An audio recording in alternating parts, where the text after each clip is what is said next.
الحمد لله وكفى وسلام على عباده الذين اصطفى الحمد لله الذي وحده والصلاة والسلام على من لا نبي بعده وبشانه قال جل وعلا إن الله وملائكته يصلون على النبي يا أيها الذين آمنوا صلوا عليه وسلموا تسليما اللهم صل على محمد وعلى آل محمد كما صليت على إبراهيم وعلى آل إبراهيم إنك حميد مجيد اللهم بارك على محمد وعلى آل محمد كما باركت على إبراهيم وعلى آل إبراهيم إنك حميد مجيد আলহামদুলিল্লাহ আল্লাহ তাবারাক ওয়া তাআলার বড় মেহেরবানি যে আল্লাহ রাব্বুল ইজ্জত রবিউল আউয়াল মাসে আজকে 3 তারিখ রাসূলুল্লাহ সাল্লাল্লাহু আলাইহি ওয়াসাল্লামের হাদিসের দর্স এই বরকতময় অনুষ্ঠানে আমাদেরকে আসার বসার তৌফিক দান করেছে, বলুন আলহামদুলিল্লাহ। এই উপমহাদেশে যিনি সর্বপ্রথম বুখারী শরীফ, মুসলিম শরীফ, তিরমিজি শরীফ, আবু দাউদ, নাসাই, ইবনে মাজাহ, সিয়াসিত্তার কিতাব যিনি সর্বপ্রথম এই উপমহাদেশে নিয়ে এসেছেন তার নাম শাহ ওয়ালিউল্লাহ মুহাদ্দিসে দেহলভী। উনি অনেক বড় মাপের মুহাদ্দিস ছিলেন। উনার 4 ছেলে মুহাদ্দিস ছিলেন। দিল্লিতে উনার কবর আছে। যে কবরস্থানে শাহ ওয়ালিউল্লাহ মুহাদ্দিসে দেহলভী সাহেবের কবর, ওই গোরস্থানে সবাই মুহাদ্দিস। আমি উনার কবর জিয়ারত করেছি দিল্লিতে। তো উনি মদিনা শরীফে গিয়েছিলেন। বুখারী শরীফ, মুসলিম, তিরমিজি, আবু দাউদ, নাসাই, ইবনে মাজাহ এই সিয়াসিত্তার কিতাবকে উপমহাদেশে তিনি প্রথম নিয়ে এসেছেন আজ থেকে প্রায় 400 বছর আগে। তো উনি যখন মদিনা শরীফে মসজিদে নববীতে সিয়াসিত্তার হাদিস গ্রহণ করেন, পাঠ করেন ওস্তাদের কাছে থেকে, তখন উনি বলতেছেন যে রাসূলুল্লাহ সাল্লাল্লাহু আলাইহি সাল্লামের কবর মোবারক থেকে যেখানে যেখানে হাদিস পড়া হয় ওইখানে নবীজির কবর মোবারক থেকে একটা নূরের বাতি, একটা আলোর রশ্মি যেখানে যেখানে হাদিস পড়া হয়, যারা যারা হাদিস পড়ে, হাদিস শোনে, তাদের অন্তরে নবীজির কবরের সাথে একটা সম্পর্ক হয়ে যায়। কারণ যারা নবীজি থাকলে এই কথাটাই তিনি বলতেন, নবীজি নাই, নবীর কথাটা এখন আমরা বলতেছি, আপনারা শুনতেছেন। এই জন্য হুজুর সাল্লাল্লাহু আলাইহি সাল্লামের যে বরকত, এটা হাদিসের দর্শে, হাদিসের যেখানে পঠন পাঠন করা হয় সেখানে নবীজির সাথে একটা রুহানি যোগাযোগ হয়ে যায়। এই জন্য হাদিসের দর্শে যখন আমরা আসব, ওযু সহকারে এবং আতর ব্যবহার করে আসব। যাই হোক, আজকে আপনাদের সামনে যে হাদিসের কিতাবটা আমি নিয়ে এসেছি, এই হাদিসের কিতাবের নাম হলো মিশকাতুল মাসাবিহ। আমি সংক্ষেপে এই গ্রন্থের পরিচয় দিয়া তারপরে হাদিস পড়া শুরু করব। এই গ্রন্থের নাম হলো মিশকাতুল মাসাবিহ, সংক্ষেপে বলে মেশকাত শরীফ। মেশকাত শব্দের অর্থ হইল তাক, অর্থাৎ যেখানে মানুষ বাতি রাখে। আগের যুগে দেওয়ালের ভিতরে গর্ত থাকতো, ওই গর্তের ভিতরে মানুষ কি রাখতো? ল্যাম্পো রাখতো। ওই যেখানে ল্যাম্পো রাখতো, দেওয়ালের যে একটা খাস কাটা গর্ত, ওইটাকে আরবিতে বলে মিশকাত। অথবা কোন একটা বাতি দানি, অর্থাৎ একটা লাঠির মাথায় একটা তক্তার মতো থাকতো, ওই তক্তার উপরে কি রাখতো? বাতি রাখতো। যেমন আমরা স্ট্যান্ডের উপরে কিতাব রাখছি, আগের যুগে ওই বাতি রাখার জন্য একটা স্ট্যান্ড থাকতো, এটাকে আরবিতে বলে মিশকাত। আর মাসাবিহ এটা মিসবাহ শব্দের বহুবচন, মেসবাহ মানে বাতি, বাতি সমূহের তাক। এই কিতাবের নাম কি? বাতি সমূহ রাখার তাক, প্রদীপ রাখার, ল্যাম্প রাখার তাক। এই কিতাবের নাম এটা কেন দিয়েছে? রাসূলুল্লাহ সাল্লাল্লাহু আলাইহি সাল্লামের হাদিসগুলোকে তুলনা দিয়েছে বাতির সাথে, প্রদীপের সাথে, ল্যাম্পের সাথে। নবীর সমস্ত হাদিস যেন আলো ছড়ায়, নূর ছড়ায়, জ্যোতি ছড়ায়। এই জন্য ওই হাদিসগুলোকে এই কিতাবে রাখা হয়েছে, এই জন্য কিতাবের নাম দিয়েছে প্রদীপ সমূহের তাক। এই কিতাবটা আসলে ছিল মাসাবিহুস সুন্নাহ। এই কিতাবের পরিচয় না জানলে তো আপনারা হাদিস পড়ে মজা পাবেন না। এই কিতাবটা আসলে ছিল মাসাবিহুস সুন্নাহ। সুন্নাহ মানে নবীর আদর্শ, আর মাসাবি মানে বাতি সমূহ। অর্থাৎ এই কিতাবের আসল নাম ছিল সুন্নতের বাতি সমূহ। সুন্নতের এই কিতাবটা লিখেছিলেন যিনি, তার নাম হুসাইন, তার উপাধি ছিল আবু মুহাম্মদ, তার উপনাম ছিল মহিউস সুন্নাহ, সুন্নাহকে জিন্দাকারী। ওনার পিতার নাম ছিল মাসউদ, দাদার নাম ছিল মুহাম্মদ। একসাথে বলা হয় আবু মুহাম্মদ মহিউস সুন্নাহ হুসাইন বিন মাসউদ বিন মুহাম্মদ আল বাগাবি।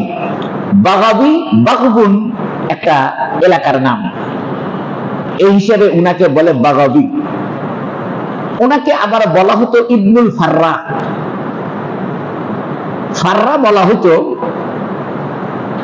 পশমযুক্ত চামড়াকে আরবিতে বলা হয় ফারবুন। উনার আব্বা পশমযুক্ত চামড়ার পোশাক বিক্রি করতেন, এই জন্য উনাকে মানুষ বলতো ইবনুল ফাররা, অর্থাৎ পশমযুক্ত চামড়া বিক্রেতার ছেলে। বাগবি, এটা বাগবুন একটা গ্রামের নাম। এটা বর্তমানের আফগানিস্তানে হেরাত প্রদেশ আর মারব প্রদেশের মাঝখানে। আফগানিস্তানে একটা প্রদেশ আছে, নাম কি? হেরাত। কি নাম? হেরাত। অর্থাৎ উনি আফগানিস্তানের লোক। উনি জন্মগ্রহণ করেছিলেন 435 হিজরিতে, অর্থাৎ আজ থেকে প্রায় 1011 বছর আগে। উনি ইন্তেকাল করেছেন 516 হিজরিতে। উনি পৃথিবীতে বেঁচে ছিলেন 81 বছর, 81 বছর হায়াত পেয়েছিলেন। অর্থাৎ আজ থেকে 930 বছর আগে উনি দুনিয়া থেকে ইন্তেকাল করেছেন। অর্থাৎ মাসাবিহুস সুন্নাহ যে কিতাবের অনুসরণ করে মিশকাত শরীফ লেখা হয়েছে, এই কিতাবের বয়স 1000 বছর। কত? 1000 বছর। নবীজি আমাদের থেকে চলে গেছেন 1446 বছর। তাহলে নবীজির ইন্তেকালের 400 বছর পরে এই কিতাবটা লেখা হয়েছে। উনি শাফি মাযহাবের লোক ছিলেন। আমরা যেমন হানাফি মাযহাবের লোক, উনি শাফি মাযহাবের লোক ছিলেন। সব সময় তিনি ওযুর সাথে থাকতেন, জীবনে কোনোদিন ওযু ছাড়া থাকেননি। সারা বছর রোজা রাখতেন। রোজা রাখার সময়, ইফতারের সময় শুকনা রুটি দিয়ে ইফতার করতেন। তো উনাকে মানুষে বলছে, আপনি শুকনা রুটি দিয়ে খালি ইফতার করেন, তরকারি তরকারি খান না। উনি বলতেছে, তরকারি রান্না করতে যে সময় ব্যয় হবে এবং রুটির সাথে সবজি দিয়ে খাইতে যে সময় ব্যয় হবে, ওই সময়টা আমি হাদিস লেখার কাজে ব্যয় করব। এত বড় বুজুর্গ ছিলেন। তো পরে ডাক্তাররা বলছে যে আপনি যদি শুকনা রুটি খান তাহলে আপনার শরীর নষ্ট হয়ে যাবে। তখন ডাক্তারদের পরামর্শে উনি জয়তুনের তেল দিয়ে রুটি খাইতেন। সারা জীবন উনি সাদাসিধে জীবন যাপন করেছেন, 2 তরকারি দিয়ে কোনোদিন খাইতেন না। উনার নাম ছিল হুসাইন বিন মাসউদ। উনি এই কিতাব লেখার পরে একদিন রাসূলুল্লাহ সাল্লাল্লাহু আলাইহি সাল্লামকে স্বপ্নে দেখছেন। রাসূলুল্লাহ সাল্লাল্লাহু আলাইহি সাল্লাম বলতেছেন, তুমি তো আমার হাদিসেরকে একত্রিত করে আমার সুন্নতকে জিন্দা করে দিলে, আমার হাদিসকে তুমি পৃথিবীতে চালু করে দিলে, তো তোমার নাম হলো মহিউস সুন্নাহ। সুবহানাল্লাহ। মানে সুন্নতকে জিন্দাকারী। এই জন্য উনার নাম হয়ে গেছিল মহিউস সুন্নাহ। যে কিতাবের ঘটনা আপনাদেরকে শুনাইলাম, যে বুজুর্গের কাহিনী শুনাইলাম, উনি যে কিতাব লিখেছিলেন তার নাম ছিল মাসাবিহুস সুন্নাহ। তবে ওই কিতাবে কোনো সনদ ছিল না। সনদ মানে নবীর থেকে হাদিস কে শুনলো, তার থেকে কে শুনলো, তার থেকে কে শুনলো, তার থেকে কে শুনলো, এইভাবে সিরিয়াল করে আস্তে আস্তে আস্তে আস্তে আমি কাজী ফজলুল করিম এই হাদিস কোথায় পাইলাম। এই জন্য নবীজি আমার 26 নম্বর ওস্তাদ। সুবহানাল্লাহ। আমার নাম কাজী ফজলুল করিম। আমি হাদিস পড়েছি আল্লামা শাহ ইসহাক আল গাজী সাহেবের কাছে, তিনি হাদিস পড়েছেন হুসেন আহমদ মাদানির কাছে, তিনি হাদিস পড়েছেন শেখুল মাহমুদুল হাসান দেওবন্দির কাছে, তিনি হাদিস পড়েছেন কাসেম নানুতুবির কাছে, তিনি হাদিস পড়েছেন শাহ আব্দুল গনি মুজাদ্দিদির কাছে, তিনি হাদিস পড়েছেন শাহ ইসাক মুহাদ্দিস দেহলভির কাছে, তিনি হাদিস পড়েছেন শাহ আব্দুল আজিজ মুহাদ্দিস দেহলভির কাছে, তিনি হাদিস পড়েছেন শাহ ওলিউল্লাহ মুহাদ্দিস দেহলভির কাছে, তিনি হাদিস পড়েছেন মুহাম্মদ বিন আহমদ আবু তাহের মাদানী আল কুরদির কাছে, তিনি হাদিস পড়েছেন মুহাম্মদ বিন আহমদ আর রমালির কাছে, তিনি হাদিস পড়েছেন শাইখ জাইনুদ্দিন জাকারিয়া আল আনসারির কাছে, তিনি হাদিস পড়েছেন শাইখ জুবাইদুর কাছে, তিনি হাদিস পড়েছেন সিরাজির কাছে, তিনি হাদিস পড়েছেন ইবনে হাজার আসকালানির কাছে, তিনি হাদিস পড়েছেন আহমদ আত-তানুখির কাছে, তিনি হাদিস পড়েছেন আশ-শান্নাবির কাছে, তিনি হাদিস পড়েছেন ইমাম বুখারীর ছাত্র আপনার আল হারাবির কাছে, তিনি হাদিস পড়েছেন ইমাম বুখারীর কাছে, ইমাম বুখারী পড়েছে হাম্মাদের কাছে, হাম্মাদ পড়েছে সুফিয়ানের কাছে, সুফিয়ান পড়েছে ইব্রাহিম আন-তানুখির কাছে, তিনি হাদিস পড়েছেন আব্দুল্লাহ বিন ওমরের কাছে, আব্দুল্লাহ বিন ওমর হাদিস শিখেছে রাসূলুল্লাহ সাল্লাল্লাহু আলাইহি ওয়াসাল্লামের কাছে। এই যে আমরা যে হাদিস পড়াই, হাদিস পড়ানোর জন্য আপনাকে একটা ধারাবাহিক সনদের সূত্র থাকতে হবে। আপনি যে কেউ হাদিস পড়ানোর অধিকার রাখে না। হ্যাঁ, হাদিস আপনি পড়তে পারেন, কিন্তু হাদিস যদি আপনি কাউকে পড়াইতে চান, কাউকে শিখাইতে চান, তাহলে নবীজির সাথে আপনার একটা সিলসিলা থাকতে হবে। এই জন্য আমরা যারা হাদিস পড়াই, বিশেষ করে বুখারী শরীফ পড়াই বা মুসলিম শরীফ বা তিরমিজি শরীফ পড়াই, তো আমাদের একটা সনদ আছে, সিলসিলা আছে। যেমন পীর সাহেবদের সিলসিলা আছে, আমাদেরও কি আছে? আমার সিলসিলা আছে দুইটা। একটা হলো পীর লাইনের সিলসিলা আছে, অর্থাৎ আমি চিশতিয়া তরিকার তপস্যা করি বা চিশতিয়া তরিকায় আমি জিকির আজকারের অনুশীলন করি। সেই হিসেবে আমার রাসূলুল্লাহ সাল্লাল্লাহু আলাইহি ওয়াসাল্লামের সাথে আমার একটা চিশতিয়া তরিকার খাজা মঈনুদ্দিন চিশতি রাহমাতুল্লাহ সহ নবীজির সাথে একটা কি আছে, আমার ছাত্র ওস্তাদের কানেকশন আছে। ওটা হলো তাসাউফের লাইনে, ওটা হলো আধ্যাত্মিকতার লাইনে, জিকির আজকারের লাইনে। কিন্তু হাদিস যে আমি পড়াবো, এক্ষেত্রে নবীর সাথে আমার কি থাকতে হবে? যোগাযোগ থাকতে হবে। তো এই যে মাসাবিহুস সুন্নাহ যিনি লিখেছিলেন, উনার কিতাবের ভিতরে এই সূত্রগুলো ছিল না। অর্থাৎ হাদিস কে বর্ণনা করছে, তার থেকে কে বর্ণনা করছে, তার থেকে কে বর্ণনা করছে, এই সূত্র ছিল না। এবং বিন্যাসটা খুব একটা গোছানো ছিল না, একটু এলোমেলো ছিল। পরবর্তীতে আপনার 737 হিজরিতে, কত হিজরি? অর্থাৎ উনি তো কিতাব লিখে গেছিলেন প্রায় 516 হিজরিতে, তাহলে 6-7 প্রায় 200 বছর পরে। কত বছর পরে? 200 বছর পরে আরেকজন মুহাদ্দিস, তিনিও বড় আল্লাহর ওলি, তিনি করছেন কি, ওই মাসাবিহুস সুন্নাহর কিতাবটাকে সুন্দর করে বিন্যাস করেছেন এবং প্রত্যেকটা হাদিসের সনদ উল্লেখ করেছেন, সূত্র উল্লেখ করেছেন, যে হাদিসটা কে বললো, সে কার থেকে বললো, সে কার থেকে বললো, এটার একটা সূত্র উনি কিতাবের ভিতরে সন্নিবেশন করেছেন। 2 নম্বরে, আগের যে কিতাব ছিল মাসাবিহুস সুন্নাহ, সে কিতাবে শুধু বুখারী মুসলিম শরীফের হাদিস ছিল এবং কিছু কিছু ক্ষেত্রে তিরমিজি, আবু দাউদ, নাসাই, ইবনে মাজার হাদিস ছিল, বাকি অন্য হাদিসগুলো ছিল না। পরবর্তীতে 200 বছর পরে আরেকজন মুহাদ্দিস পৃথিবীতে আগমন করেছেন, তার নাম ছিল মুহাম্মদ অথবা মাহমুদ। তার বাবার নাম ছিল আব্দুল্লাহ, তার উপনাম ছিল আবু আব্দুল্লাহ, উপাধি ছিল অলিউদ্দিন। উনি ওই পূর্বের কিতাব অর্থাৎ মাসাবিহুস সুন্নাহ কিতাব, ওইটাকে সনদ সূত্র যুক্ত করেছেন এবং উনি বুখারী, মুসলিম, তিরমিজি, আবু দাউদ, নাসাই এই 6টা কিতাবের হাদিস এখানে আনছে। সাথে সাথে ইমাম মালিক থেকে বর্ণিত হাদিস আনছে, ইমাম শাফি থেকে বর্ণিত হাদিস আনছে, ইমাম আহমদ বিন হাম্বল থেকে বর্ণিত হাদিস আনছে, ইমাম দারামির হাদিস আনছে, ইমাম দারাকুতনির হাদিস এনেছে, ইমাম বাইহাকির হাদিস এনেছে এবং ইমাম আবুল হাসান বিন রাজিনের হাদিস এনেছে। অর্থাৎ পৃথিবীতে 13টা বড় বড় হাদিসের কিতাব আছে। কয়টা? 13টা বিখ্যাত, যেগুলো পৃথিবীর সমস্ত আলেমরা মেনে নিয়েছে। এই 13টা কিতাবের হাদিস উনি এখানে একত্র করে দিচ্ছেন। এই জন্য আমি এই কিতাবটাকে বেছে নিয়েছি। আমি চাইলে এখানে বুখারী শরীফ পড়াতে পারতাম, কিন্তু আমি বুখারী শরীফকে নির্বাচন করিনি, কারণ বুখারী শরীফের ভিতরে শুধু ইমাম বুখারীর বর্ণিত হাদিসই পাওয়া যাবে, কিন্তু মিশকাত শরীফের ভিতরে ইমাম বুখারীর হাদিস পাওয়া যাবে, মুসলিমের হাদিস পাওয়া যাবে, তিরমিজির পাওয়া যাবে, নাসাইর পাওয়া যাবে, ইবনে মাজার পাওয়া যাবে, আবু দাউদের পাওয়া যাবে, রাজিনের পাওয়া যাবে, বাইহাকির পাওয়া যাবে, দারানির পাওয়া যাবে, দারাকুতনির পাওয়া যাবে, ইমাম শাফির পাওয়া যাবে, ইমাম মালিকের পাওয়া যাবে, ইমাম আহমদ বিন হাম্বলের মুসনাদের হাদিস পাওয়া যাবে। অর্থাৎ পৃথিবীতে 13টা বড় বড় মুহাদ্দিস ছিল। কয়টা? আরো ছিল মুহাদ্দিস, আরো আছে। যেমন আমরা পুস্কে মুহাদ্দিস, পুস্কে বললাম না, আমরা হাদিস লিখি, ওই 40টা করে হাদিস আমরা লিখতেছি। বাপ পিতা মাতার খেদমতের 40 হাদিস, মদিনা শরীফের মর্যাদার 40 হাদিস, নামাজের 40 হাদিস, এগুলো আমি লিখেছি। আমার ইচ্ছা আছে এভাবে 1000 হাদিসের একটা সংকলন আমি তৈরি করে যাব। আমি আল্লাহকেও বলছি, আল্লাহ আমার মৃত্যু আগে দিও না, আমি যেন 1000 হাদিসের সংকলন তৈরি করে মরে যাই।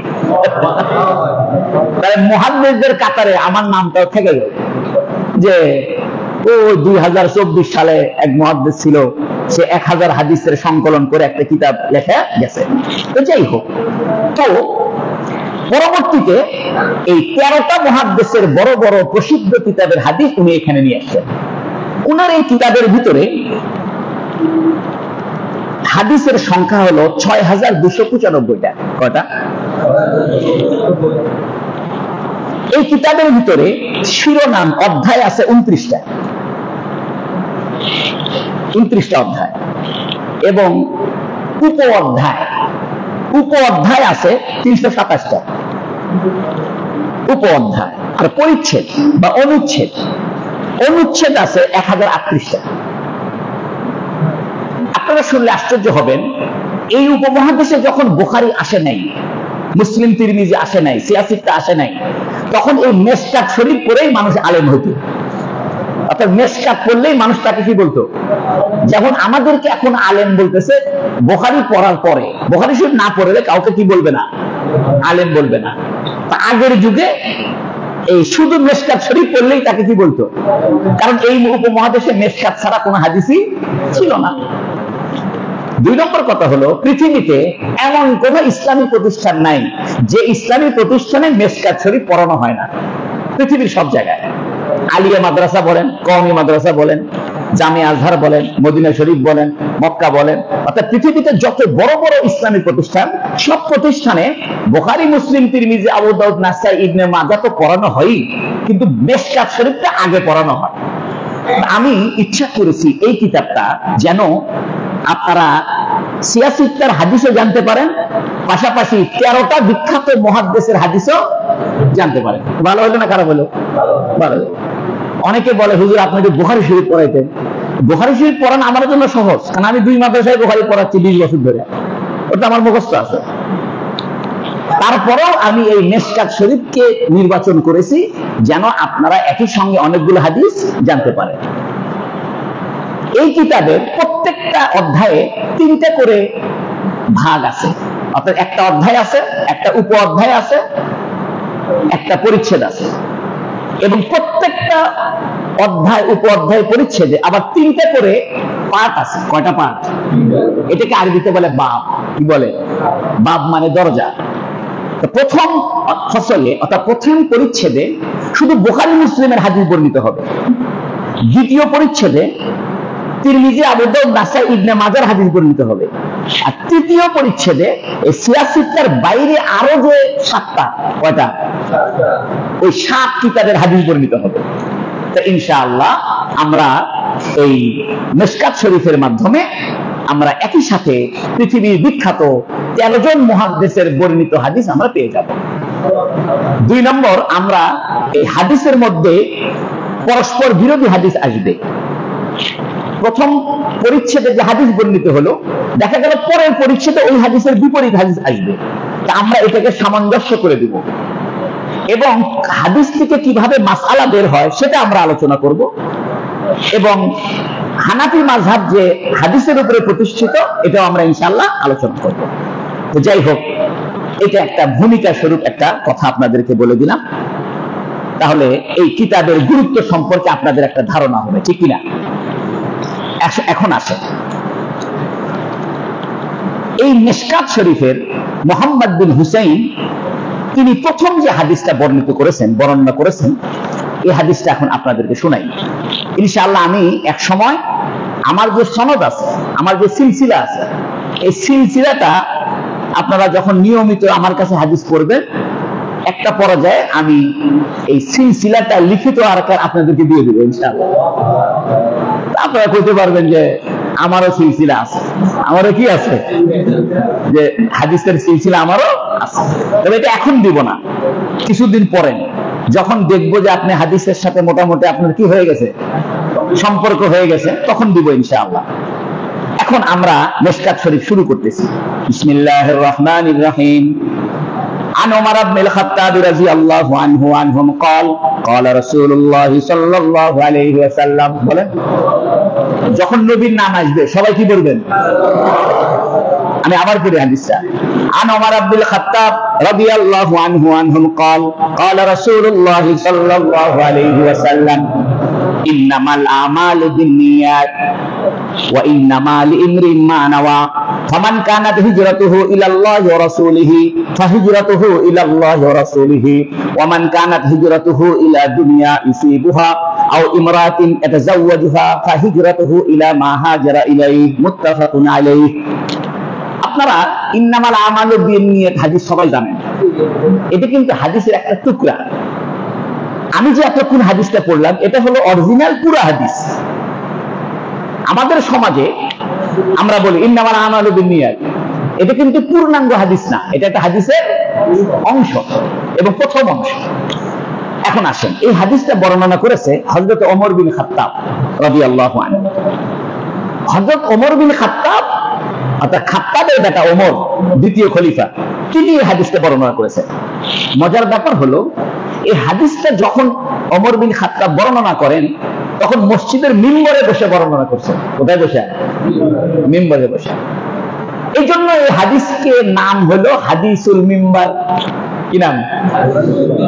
অর্থাৎ মিম্বরের হাদিস। অর্থাৎ হযরত ওমর হাদিসটা বর্ণনা করছে কোথায়? এই জন্য মুহাদ্দিসরা এটার নাম দিয়েছে হাদিসুল মিম্বার, মিম্বরের হাদিস। একটা মজার কথা মনে উঠছে, বলি কি কন? আপনাদের কষ্ট হচ্ছে না তো?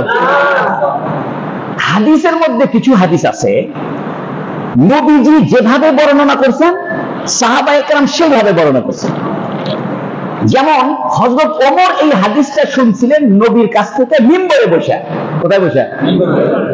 হযরত ওমর যখন এই হাদিস বর্ণনা করেছে, তিনিও মিম্বরে বসে হাদিস বর্ণনা করছেন। পরবর্তীতে কিছু কিছু মুহাদ্দিস তারা যখন এই হাদিসটা বর্ণনা করছে, সেও মিম্বরে বসে বর্ণনা করছে।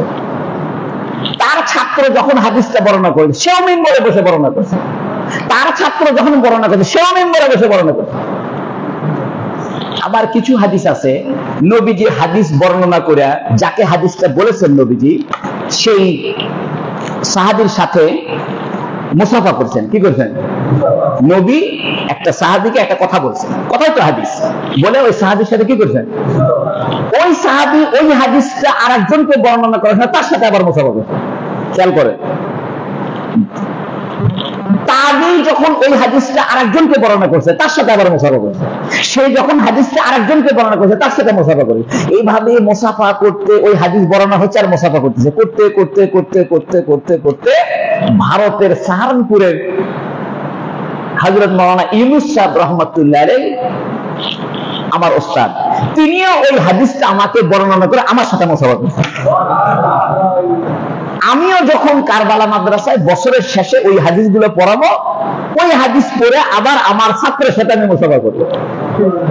আমার ছাত্ররা যদি ভবিষ্যতে ওই হাদিসটা আবার পড়ায়, সেও আবার তার ছাত্রকে ওই হাদিস পড়ায় মুসাফা করবে। এই জন্য বলা হয় কেউ যদি কোনো আলেমের সাথে মুসাফা করলো সেই জন্য রসুলের সাথে মুসাফা করলো। কারণটা কি?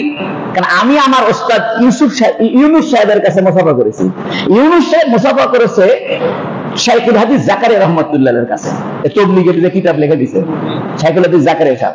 শাইখুল হাদিস জাকারিয়া সাহেব মুসাফা করেছে আপনার খলিল আহমদ সাহারানপুরের কাছে। খলিল আহমদ সাহারানপুরে মুসাফা করেছে রশিদ আহমদ গঙ্গুর কাছে।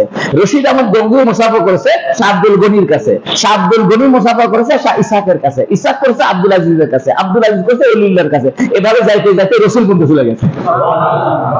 এই জন্য এই হাদিসটা হযরত ওমর বর্ণনা করছে কোথায় বসে? এই জন্য এই হাদিসের এক নাম কি? হাদিসুল মিম্বর, অর্থাৎ মিম্বরের হাদিস। আচ্ছা, তো হযরত ওমর এই হাদিস বর্ণনা করেছেন। ওমরের পরিচয় আর দিলাম না, এটা তো আপনারা জানেন।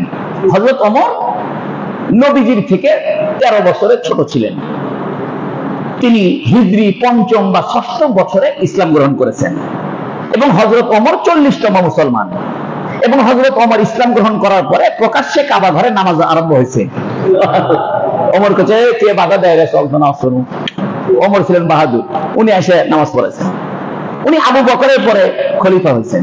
উনার কন্যা হাফসার সঙ্গে নবীজির বিয়ে হয়েছে। এই দীর্ঘ ইতিহাস, অত কিছু আমি বললাম না। সাহাবী। এখন এই হাদিসের তরজমাটা আগে শুনে তারপর আমি ব্যাখ্যা দিব। তরজমা কি? আন ওমর ইবনুল খাত্তাব, মিশকাত ওয়ালা বলতেছে যে ওমর বিন খাত্তাব থেকে বর্ণিত। কল, ওমর বিন খাত্তাব বলেন, কি বলেন? ক্বালা রাসূলুল্লাহ সাল্লাল্লাহু আলাইহি ওয়াসাল্লাম, নবী সাল্লাল্লাহু আলাইহি ওয়াসাল্লাম বলেছেন। কি বলেছেন? মনোযোগ দিয়ে শুনেন।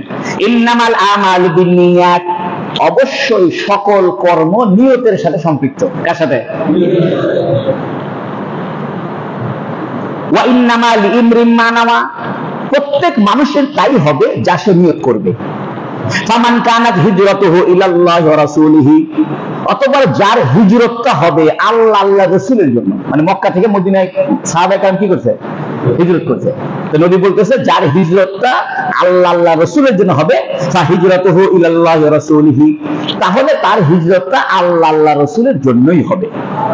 ওয়ামান কানাত হিজরাতুহু ইলা দুনিয়া, আর কেউ যদি দুনিয়া কামানের জন্য হিজরত করে, মানে মক্কা থেকে ব্যবসা বাণিজ্য করার জন্য কোথায় গেছে আর নাম দিচ্ছে আমি হিজরত করলাম, এই উদ্দেশ্যে যদি কেউ হিজরত করে, ইউসিবুহা, তাহলে সে দুনিয়া পাইবে। আও ইমরাতিন, অথবা কোনো মহিলার উদ্দেশ্যে হিজরত করে, মানে কোন মেয়েকে বিয়ে করার জন্য মক্কা থেকে কোথায় গেছে? মদিনায় গেছে। এটা জাওয়াজুহা, সে মেয়েকে বিয়ে করতে চায়। ফা হিজরাতুহু ইলা মা হাজারা ইলাই, তাহলে সে যে উদ্দেশ্যে হিজরত করেছে সেই উদ্দেশ্যেই হিজরত হবে। এটা হলো হাদিসের অর্থ। এই হাদিসের একটা ঘটনা আছে। কোরআন না এটাও এটা মিম্বার করে আগে করে দেবনি, পরে করে দেবনি, তার এখানে আরাম করছি, পরে লাস্টে করে দেবনি। কোরআন শরীফের যেমন শানে নুজুল আছে, হাদিসেরও কিছু ঘটনা আছে। এই ঘটনাকে বলে শানে উরুদ। কি বলে? শানে উরুদ হইল, মক্কাতে একটা মহিলা ছিল, এই মহিলার নাম হলো কাইলা। কি নাম? কাইলা। এই মহিলাকে এক সাহাবী বিয়ে করার প্রস্তাব দিছে যে তোমাকে আমি বিয়ে করব। কোন কোন বর্ণনায় আছে যে ওই মেয়ের সাথে তার একটু হালকা কানেকশন ছিল। এই কাইলা নামক মেয়েটা মুসলমান হইয়া মুসলমানদের সাথে হিজরত করে মদিনা চলে গেছে। এখন এই যে পুরুষটা ওই কাইলা নামক মেয়েকে বিয়ে করতে চায়, সে চিন্তা করছে কে রে আমার প্রেমিকা চলে গেল, ইও করছে কি মদিনায় হিজরত করছে। মদিনায় যা ঘোরাঘুরি করতেছে, মসজিদ নববীতে ঢুকছে, নবী তাকে দেখছে। তাকে? ওই সাহাবীকে, যে কাইলা না, কাইলা মেয়ে তো আগে আসছে। ওই কাইলাকে বিয়ে করার জন্য যে সাহাবী মক্কা থেকে কোথায় গেছে? মদিনা যায়, মদিনার মসজিদের মধ্যে ঘুরঘুর করতেছে। নবী তাকে দেখে মিম্বরে বসছে, বসে বলতেছে ইন্নামাল আমালু বিন্নিয়াত, সকল কাজ নিয়তের উপর নির্ভরশীল। যে ব্যক্তি আল্লাহ আল্লাহ রাসূলের জন্য হিজরত করবে তার হিজরতটা আল্লাহ আল্লাহ রাসূলের জন্য হবে। আর যে ব্যক্তি দুনিয়ার উদ্দেশ্যে হিজরত করবে, সে দুনিয়া পাইতে চায়, অথবা কোন মহিলাকে বিয়ে করার জন্য হিজরত করবে, তার হিজরতটা সেই উদ্দেশ্যেই হবে। সুবহানাল্লাহ। নবী কিন্তু জানে না যে ওই বিয়ে করার জন্য আছে। নবী বুঝলো কেন? নবী কথাটা কেন বলতেছে? দুটা কারণ। একটা কারণ হলো, দুটা কারণ উদ্দেশ্য। একটা হলো আল্লাহ পাক জিবরাইলের মাধ্যমে জানায় দিচ্ছে যে নবী এই কথাটা কয়ে দেন, সবাই কিন্তু শুদ্ধ নিয়তে হিজরত করবার আসেনি, কেউ কেউ মহিলার প্রেমে টানেও কি করছে, হিজরত করতে আসছে। তো নবী এই কথাটা বলে দিচ্ছে। 2 নম্বর হলো নবীজির অন্তরে আল্লাহ জাগায় দিচ্ছে যে এই কথাটা বলো। তো কথাটা বলছে, কথাটা লেগে গেছে, কি হয়ে গেছে। এর দ্বারা বোঝা যায় নবী কোনো কথা নিজের মন গড়া বলে না। নবী যত কথা বলে হয় জিবরাইল এসে শিখায় দেয়, অথবা নবীর অন্তরে এটা উদিত হয়। তো নবীর অন্তরে উদিত হলে নবী এটা কথাটা বলে দেয়। এখন এই হাদিসের আমরা ব্যাখ্যায় যাব। ব্যাখ্যাটা কি? নবী বলতেছেন, আচ্ছা ওই পুরুষের হিজরত হয়েছে কি হয়েছে না সেটা পরের আলোচনা, আমরা হাদিসের শাব্দিক ব্যাখ্যায় চলে যাই। নবী বলতেছেন ইন্নামাল আমাল, সমস্ত আমল, সমস্ত আমল। আরবিতে ধর্মীয় কাজকে বলে আমল, আর সাধারণ কাজকে বলে ফেল। কি বলে? ফেল। ফেল মানে কাজ, আমল মানেও কাজ। নবী কিন্তু এই কথা বলেনি ইন্নামাল আফআল। ফেলের বহুবচন কি? আফআল। নবী বলতেছে সমস্ত আমল। তো নবী ইচ্ছে করলে ফেল বলতে পারতেন। ফেল মানে কি? কাজ। আমল মানেও কাজ। কিন্তু আমল আর ফেলের মধ্যে পার্থক্য আছে। কি পার্থক্য? ওই আমল হলো সওয়াবের উদ্দেশ্যে কোনো কাজ করলে কি হয়? আমল হয়। 2 নম্বর, আমলের জন্য একটা নির্ধারিত পদ্ধতি থাকতে হয়, সেটা হয় আমল।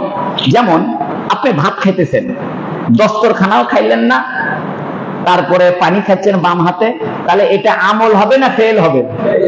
রাইট, ফেল হবে। কি হবে? ফেল হবে। আপনি এমনি মুখ হাত ধুচ্ছেন, সকালবেলা ঘুমাইতে কি করবেন? মুখ হাত ধুচ্ছেন। আর একজন সকালবেলা ঘুমাইতে উঠে সুন্দর করে অজু করতেছে, কাজ একই। ই করতেছে অজু, উনি করছে আমি মুখ হাত ধুয়ে আসি। তাহলে মুখ হাত ধোয়া আমল না ফেল? ফেল। আর যদি অজু করে তাহলে আমল। তাহলে বোঝা গেল আমল হলো শরীয়তের নিয়ম অনুযায়ী কোনো কাজ করার নাম কি? আমল। মনে করেন একজন দাড়ি রাখছে, উদ্দেশ্য দাড়ি রাখলে দেখতে ভালো লাগে, এটা পাম্পু, এটা স্টাইল, দাড়ি রাখলাম, কবি কবি ভাব, রবীন্দ্রনাথ রবীন্দ্রনাথ ভাব। এটা আমল না ফেল? রবীন্দ্রনাথ যে দাড়ি রাখছে এটা কি আমল করছে না ফেল করছে?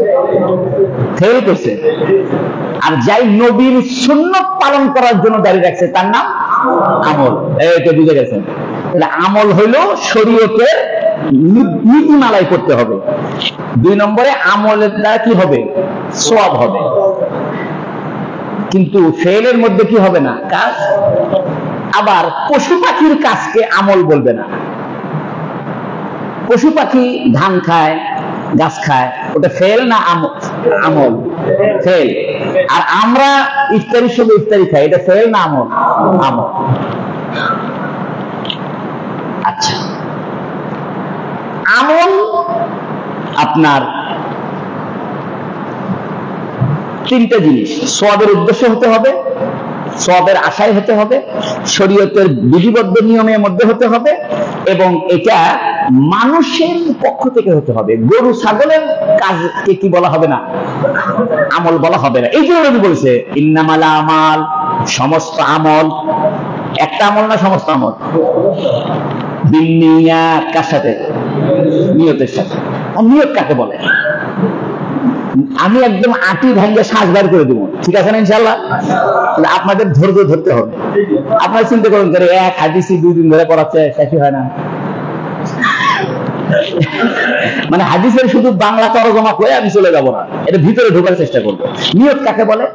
নিয়ত বলে ইরাদাতুল কলব লিওয়াজহিল্লাহ, আল্লাহর সন্তুষ্টির জন্য কোন কাজের ইচ্ছা করা বলে নিয়ত কাকে বলে? আচ্ছা, এই নিয়ত শব্দের পাশাপাশি আরবিতে আরেকটা শব্দ ব্যবহার হয় ইরাদা। কি? তুমি গেলে না ভাই ইরাদা করেন, ইরাদা করেন, ভাই ইরাদা করি, ভাই ইরাদা করি, ঠিক না? ইরাদা আর নিয়তের পার্থক্য আছে। ইরাদা বলা হয় কোন কাজের ইচ্ছা স্বার্থহীন ভাবে করা। কিভাবে? আর যদি কোন কাজ আপনি স্বার্থের কারণে করেন তার নাম নিয়ত। এই যে আমরা যে নামাজ পড়ি, আমাদের স্বার্থ আছে কি নাই? কি স্বার্থ? হ্যাঁ, জান্নাত পাবো। আমরা যে রোজা রাখি, হজ করি, এই আমলটা কেন করি? আল্লাহ খুশি হবে, স্বার্থ আছে। আল্লাহ কি কোনো স্বার্থ আছে? এই জন্য আল্লাহ নিয়ত করে না ইরাদা করে? হ্যাঁ, কোন আল্লাহ নিয়ত করে না ইরাদা করে? ইরাদা করে। এই জন্য কোরআন শরীফে ব্যবহার হয়েছে ওয়া ইযা আরাদাল্লাহু শাইআন আইয়াকুল লাহু কুন ফায়াকুন। আল্লাহ যখন কোন কাজের ইরাদা করে তখন বলে হও, সাথে সাথে কি হয়ে যায়। ওখানে আল্লাহ কোরআন শরীফে কি ব্যবহার করেছে? নিয়ত না ইরাদা? তাহলে বোঝা গেল আল্লাহ নিয়ত করে না, আল্লাহ কি করে? কারণ ইরাদার মধ্যে কোনো স্বার্থ থাকে না। আল্লাহ যে আসমান জমিন বানায় কোনো স্বার্থ আছে? আল্লাহ হলো নিঃস্বার্থ, আর আমরা হলো স্বার্থপর, স্বার্থবান, মানে আমাদের সামনে স্বার্থ আছে। এই জন্য নিয়তের সম্পর্কে কি আল্লাহর সাথে হবে? কার সাথে হবে? বান্দার সাথে। আচ্ছা, তাই দুইটা কথা বুঝলেন, আমলও বুঝলেন, নিয়তও বুঝলেন। এখন আসেন, নবী বলতেছে ইন্নামাল আমাল, সমস্ত আমল, বিন্নিয়াত, বহু নিয়তের সাথে সম্পর্ক। নবী এভাবে বলতে পারতো ইন্নামাল আমালু বিন্নিয়াত। আমল এক বচন, এর বহু বচন আমাল। নিয়ত এক বচন, এর বহু বচন নিয়াত। তো নবী বলতেছেন ইন্নামাল আমাল বিন্নিয়াত নাকি ইন্নামাল আমালু বিন্নিয়াত? কোনটা বলতেছে? অর্থাৎ আমলও বহু বচন, নিয়তও বহু বচন। কেন বলতেছে এই কথা? নবী বলতেই পারতো যে কাজ নিয়তের সাথে কাজের সম্পর্ক, তা বলতেছে না। বলতেছে সকল কাজের সাথে বহুগুলো নিয়তের সম্পর্ক। এর দ্বারা বোঝা যায় যে একটা কাজের মধ্যে আপনি অনেকগুলো নিয়ত করতে পারবেন। যেমন আমরা বাসার থেকে মসজিদে আসছি, আপনি বহু নিয়ত করতে পারেন। কি নিয়ত? রাস্তাতে যাওয়ার সময় কাউকে দেখালে সালাম দিব, রাস্তার মধ্যে কোনো ময়লা পড়ে থাকলে সাফ করে দিব, রাস্তার মধ্যে কোনো বিপদগ্রস্ত লোকদের সাহায্য করবো, ফকির টকির পেলে টাকা পয়সা দিব, তারপরে মসজিদে ঢুকবো। তাহলে আপনি বাড়ির থেকে যতগুলো নিয়ত করবেন সবগুলো নিয়তের সব পাবেন। কথা বুঝেননি? এই জন্য একটা কাজের মধ্যে অনেকগুলো কি করা যায়? নিয়ত করা যায়। একটা কাজের ভিতরে অনেক নিয়ত করা যায়। আরেকটা হলো প্রত্যেক কাজের সাথে নিয়তের সম্পর্ক আছে। প্রত্যেক কাজের সাথে কি আছে? অর্থাৎ এমন কোন কাজ হবে না যে কাজে কি নেই নিয়ত। মানে আল্লাহর সন্তুষ্টির জন্য অন্তরের ইচ্ছা করা। তাহলে আমাদের প্রত্যেকটা কাজের ভিতরে আল্লাহর সন্তুষ্টির ইচ্ছা থাকতে হবে। সুবহানাল্লাহ বলেন। এই হাদিস থেকে বোঝা গেল যে প্রত্যেক কাজের ভিতরে কার সন্তুষ্টি থাকতে হবে। এই জন্য নবী বলতেছে ইন্নামাল আমালু বিন্নিয়াত। এখন আসেন মুহাদ্দিসিনে কেরাম, ইমাম শাফি, ইমাম মালিক, ইমাম আহমদ বিন হাম্বল, তারা বলতেছে প্রত্যেক কাজের সাথেই যেহেতু নিয়তের সম্পর্ক, অতএব ওযুর মধ্যে নিয়ত করতে হবে। কি করতে হবে? ওযুর মধ্যে নিয়ত করতে হবে। অর্থাৎ উনাদের মাযহাবে ওযুর মধ্যে নিয়ত করা ফরজ। ইমাম শাফি, ইমাম মালিক, ইমাম আহমদ বিন হাম্বল, এই তিন মাযহাবে যদি ওযুর মধ্যে নিয়ত না করেন ওযু হবে না। ইমাম আবু হানিফা রাহমাতুল্লাহ আলাইহি বলতেছে যে ওযুর মধ্যে নিয়ত করা ফরজ না, নিয়ত করা সুন্নাত। মতভেদ হয়ে গেছে না? এই মাযহাবের মতভেদ চলে আসবে। আপনারা কোন না এই এক এক মাযহাবে এক এক রকম, আজকে বোঝেন। ইমাম শাফি, ইমাম মালিক, ইমাম আহমদ বিন হাম্বল, ওনারা তিনজন বলতেছে ওযুর মধ্যে নিয়ত করা কি ফরজ।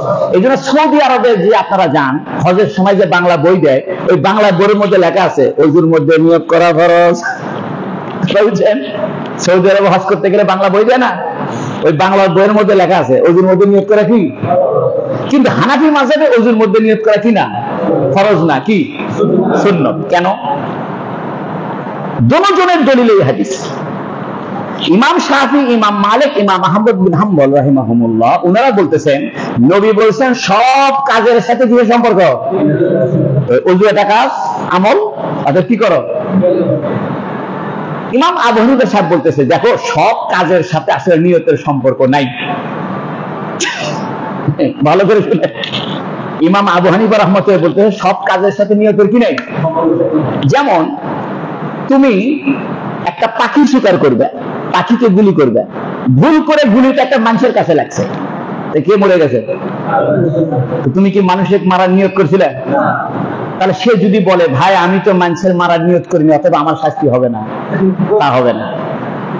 তোমার নিয়ত থাক আর না থাক, তোমার গুলিতে মানুষ মারা গেছে, অতএব তোমাকে ক্ষতিপূরণ দিতে হবে। আপনি পৌরসভার লাইটে আপনি একটা পাখির ঢেল মারছেন, ঢেলটা লেগে গেছে পৌরসভার লাইটের মধ্যে। এখন পৌরসভার লোক ধরছে, লাইট ভাঙছো, কোথায়? ভাই আমার তো নিয়ত ছিল না। চলবে? আচ্ছা, নিয়ত ছাড়া কেউ যদি বিষ খায় মরবে না বাঁচবে? আরে কর না, তো বিষ খাওয়া একটা কাজ না? তাহলে বোঝা গেল যে এখানে সব কাজ উদ্দেশ্য না, কারণ বহু কাজ কি ছাড়া হয়ে যাচ্ছে। আপনি নিয়ত ছাড়া পুকুরের মধ্যে লাভ দেন, আপনার কাপড় ভিজবে কি ভিজবে না? ভাই আমার তো কাপড় ভিজানোর নিয়ত ছিল না, ভাই পুকুরে লাভ দিলে তো নিয়ত ছাড়া লাভ দিছি। তাহলে আপনি পুকুরে লাভ দিলে পরে কাপড় ভিজবেই, নিয়ত থাকুক আর না থাকুক। একজন মানুষের গাছের থেকে আম পাড়ে খাচ্ছে, খাইলে তবে আমার তো চুরি করে নিয়ত ছিল না ভাই। তাহলে বোঝা গেল বহু কাজ নিয়ত ছাড়া কি হয়ে যায়, এটা মানতে হবে। তাহলে বোঝা গেল এই হাদিসটা সব কাজের সাথে সম্পর্ক নয়। ইমাম আবু হানিফা সাহেব বলতেছেন ওই সমস্ত কাজের সাথে নিয়ত সম্পর্ক যে সমস্ত কাজ অরিজিনাল ইবাদত। অরিজিনাল কি? যেমন ওযু, এটা অরিজিনাল ইবাদত না, এটা ইবাদতের মাধ্যম। যে আমরা যে ওযু করে নামাজ পড়ছি, ওযুটা উদ্দেশ্য না নামাজটা উদ্দেশ্য? অর্থাৎ আমরা ওযুটা করে নামাজ পড়তে আসছি, ওযুটা আসল উদ্দেশ্য না। একজন মানুষ ওযু করে খালি ঘুরে বেড়ায়, ঘুরে বেড়াচ্ছে, ঘুরে বেড়ায় নামাজ পড় না, কোনো লাভ আছে? তাহলে ওযুটা কিসের জন্য শর্ত? নামাজের জন্য। ইমাম আবু হানিফা সাহেব বলতেছেন কাম দুই রকম, আমল দুই রকম। একটা হলো ইবাদতে মাকসুদা, উদ্দেশ্যপূর্ণ ইবাদত, ডাইরেক্ট ইবাদত, অরিজিনাল ইবাদত, আসল ইবাদত। আর একটা হলো ইবাদতের মাধ্যম। ইবাদতের কি মাধ্যম? যেমন আমরা যে কাপড় গায়ে দিয়ে নামাজ পড়তে আসছি, এই কাপড় পাক না না পাক? পাক। এই কাপড় যদি যখন পেশাব লাগছিল, এই কাপড় ধোয়ার সময় কে নিয়ত করে ধুইছেন? কেউ কন্যা নিয়ত করে ধুইছেন? কাপড় ধোয়ার সময় যদি নিয়ত না করা লাগে, তাহলে ওযু করার সময় কেন নিয়ত করতে হবে? কারণ ইমাম শাফি, ইমাম মালিক, ইমাম আহমদ বিন হাম্বল ওনারাও বলতেছে যে নামাজের জন্য যে পবিত্র কাপড় পরা দরকার, এই পবিত্র কাপড়কে ধৌত করার সময় নিয়ত করার দরকার নাই।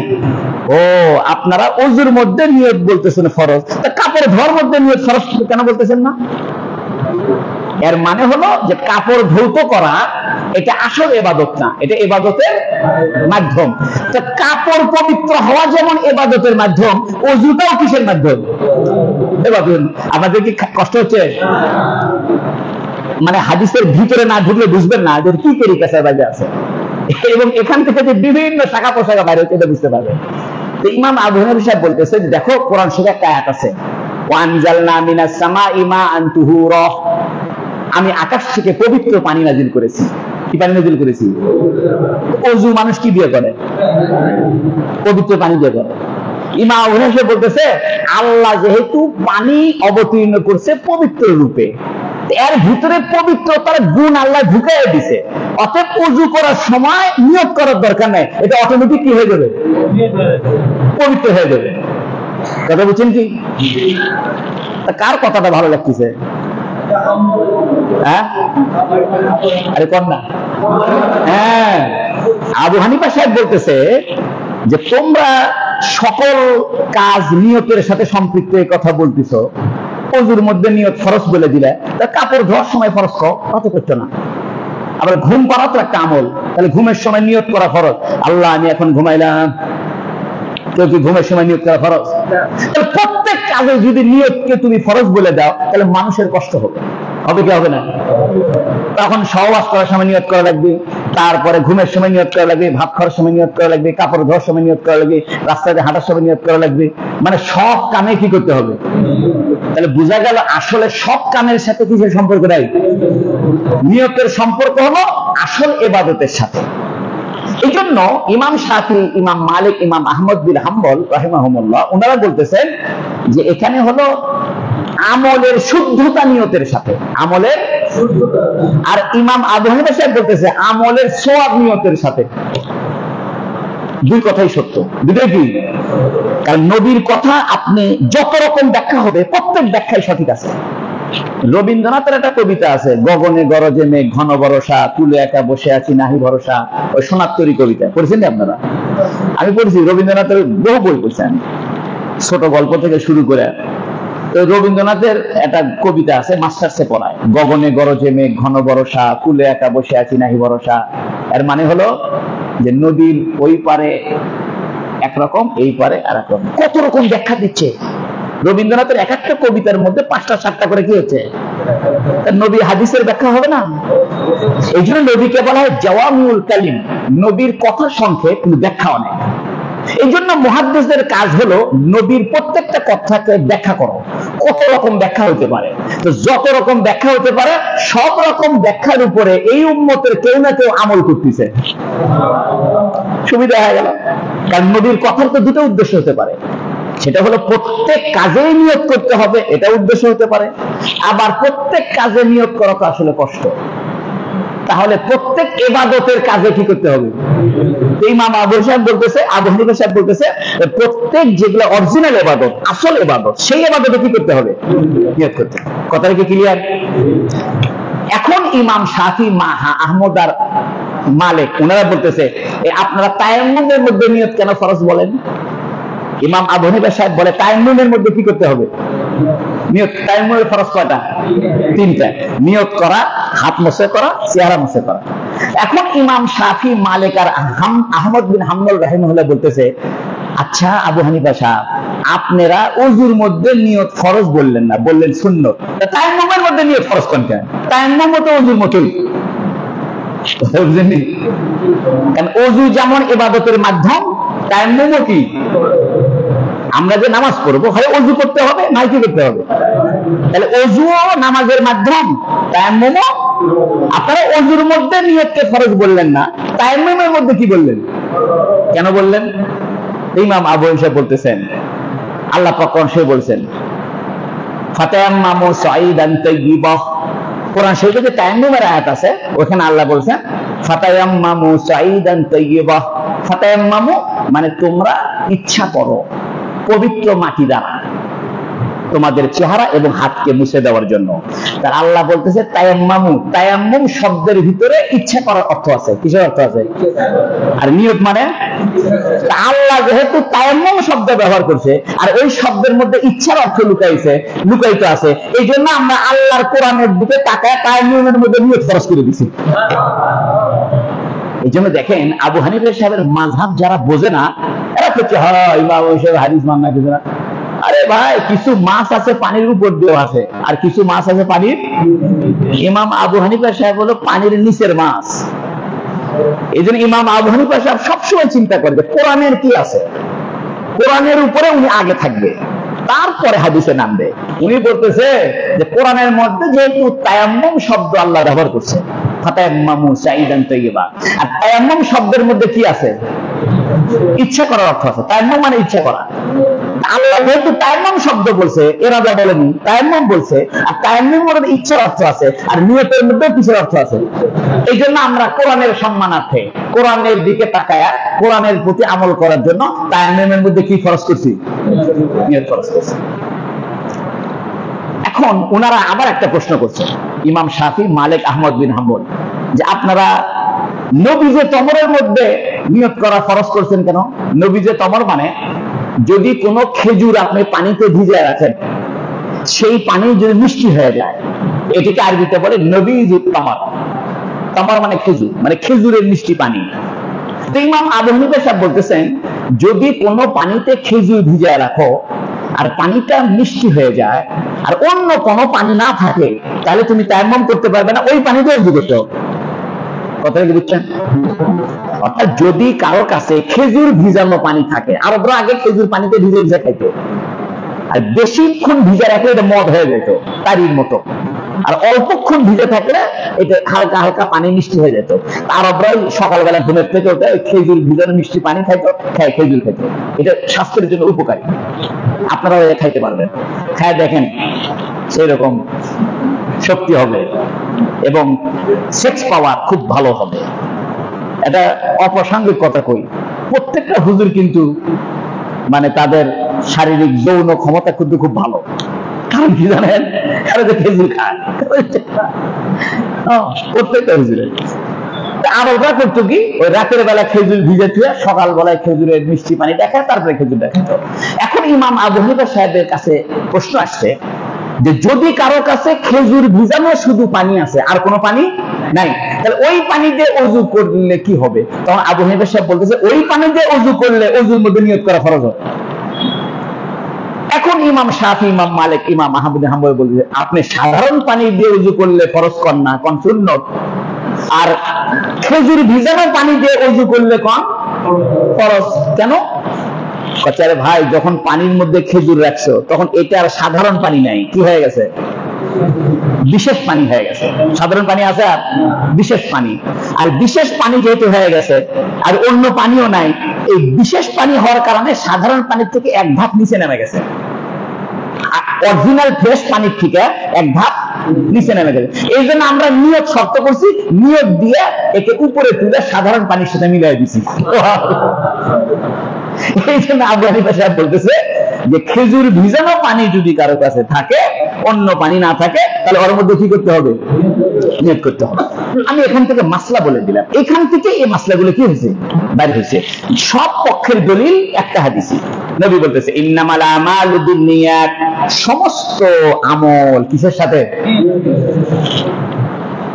আমলও বহুবচন, নিয়তও বহুবচন, অর্থাৎ প্রত্যেক আমলের সাথে। আমরা কিন্তু ওযুতে নিয়ত করতে নিষেধ করিনি, আমরা বলছি ওযুর মধ্যে নিয়ত ফরজ করা যাবে না। ওযুর মধ্যে নিয়তকে কোন স্থানে রাখতে হবে? সুন্নাত। আবু হানিফা সাহেব কিন্তু ওযুতে নিয়ত নিষেধ করতেছে না, ওযুর মধ্যে নিয়ত করা কি সুন্নাত, আর ওনারা বলতেছে ফরজ। আবু হানিফা সাহেব বলতেছে না, সব জায়গায় ফরজ করো না, সব কাম ফরজ করে দিলে তাহলে কাপড় ধোয়ার সময় নিয়ত করা ফরজ করো, তো তোমরা তো কাপড় ধোয়ার সময় নিয়ত করা ফরজ করো না। এখন নবী বলতেছে ওয়া ইন্নামা লিইমরিন মা নাওয়া, প্রত্যেক মানুষের জন্য তাই হবে যা সে নিয়ত করবে।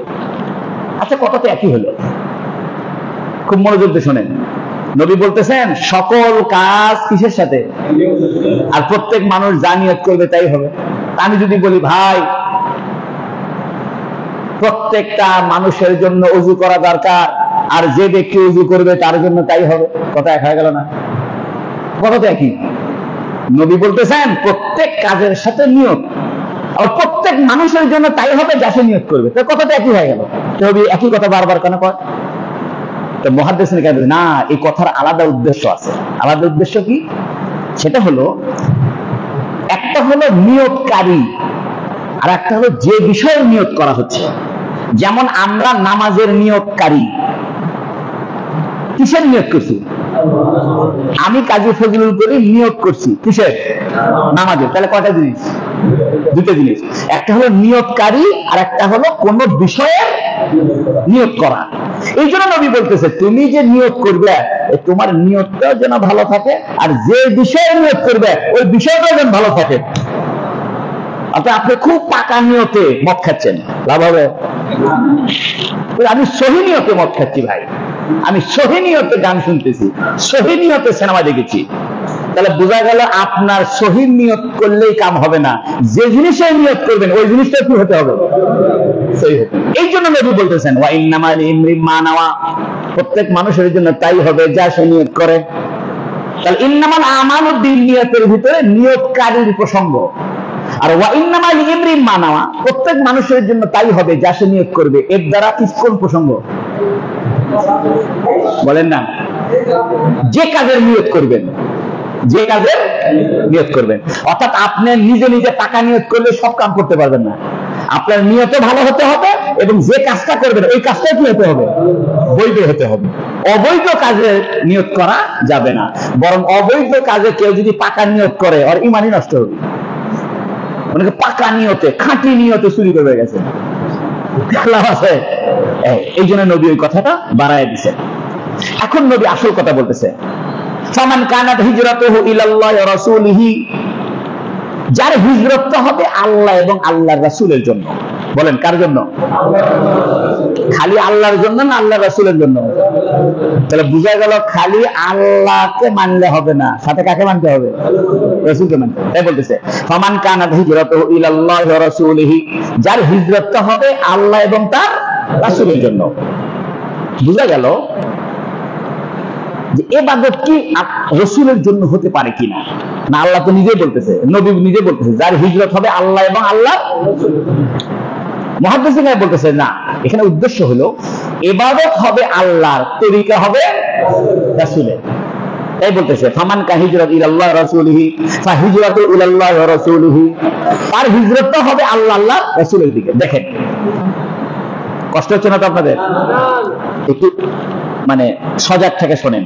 নবী বলতেছে যার হিজরত হবে আল্লাহ এবং আল্লাহ রাসূলের জন্য, তার হিজরতটা হবে আল্লাহ আল্লাহ রাসূলের জন্য। এই কথাটা এইভাবে না বলে যদি এইভাবে বলতো যার হিজরত হবে আল্লাহ আল্লাহ রাসূলের জন্য, তার হিজরত হবে উভয়ের জন্য। আমরা কি বারবার কোন সব বিশেষণ ব্যবহার করি না সর্বনাম ব্যবহার করি? আমরা একবার বলি মাননীয় প্রধানমন্ত্রী বলেছেন, তারপরে তিনি বলেছেন, তিনি বলেছেন, তিনি বলেছেন। এই যে বারবার তিনি তিনি বলতেছি, এই তিনি মানে প্রধানমন্ত্রী, বারবার তো বলার দরকার নাই।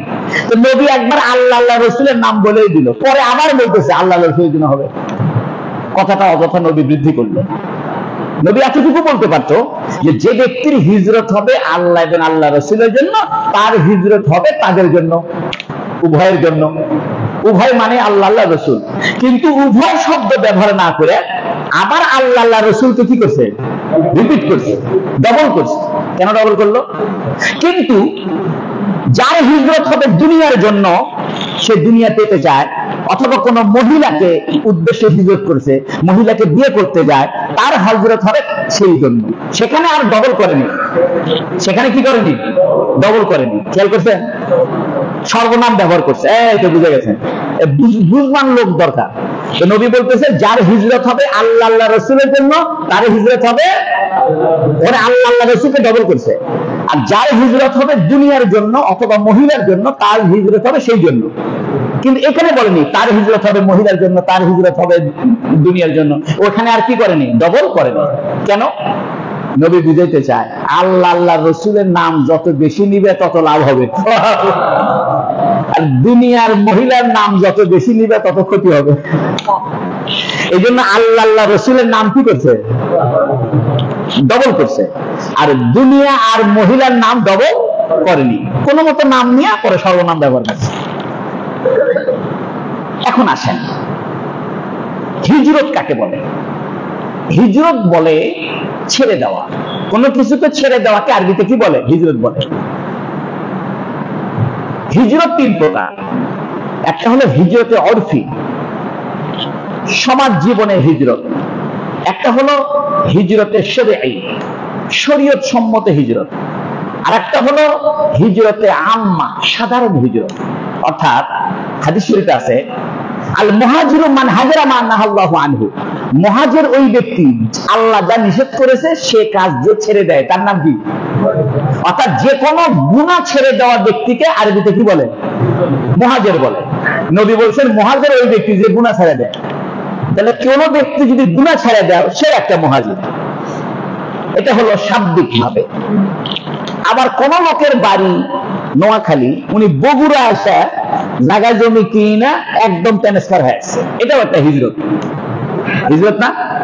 যেমন বিহারীরা, কলোনির বিহারীরা, এই বিহারীরা ছিল বিহার দেশে, ওরা এখানে হিজরত করে, এই জন্য ওরা ওদেরকে কি নাম দিছে?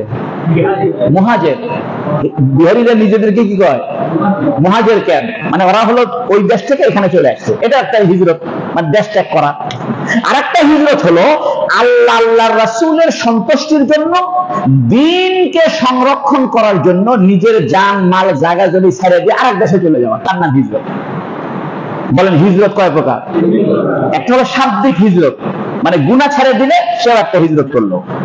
আর একটা হলো দুনিয়াবি কারণে কোন অঞ্চলের জায়গা জমি বেঁচে দিয়ে আরেক অঞ্চলে এসে বাড়ি ঘর করে থাকে, এও একটা হিজরত, স্থানান্তর হিজরত করছে। আর একটা হিজরত হলো শরীয়তের উদ্দেশ্যে, আল্লাহকে খুশি করার জন্য, যে এলাকায় কাফেরদের অত্যাচার আছে, যে এলাকায় থাকলে ইসলাম মতো চলতে পারে না, ওই এলাকাকে ছেড়ে দিয়ে, মোহাম্মত ছেড়ে দিয়ে, বাড়ি ঘর ছেড়ে দিয়ে একদম চলে যাওয়ার নাম কি? হিজরত। সাহাবায়ে কেরাম কোন হিজরত করছে? একদম মক্কার মায়া মোহাম্মত ছেড়ে দিয়েছিল, মক্কার বাড়ি ঘর দোকানপাট সব ছেড়ে দিয়ে চলে গেছে, মদিনায় চলে গেছে। এখন প্রশ্ন হলো, এখন আমরা হিজরত করতে পারবো কিনা, বা বর্তমানে হিজরত করার অবস্থা কি?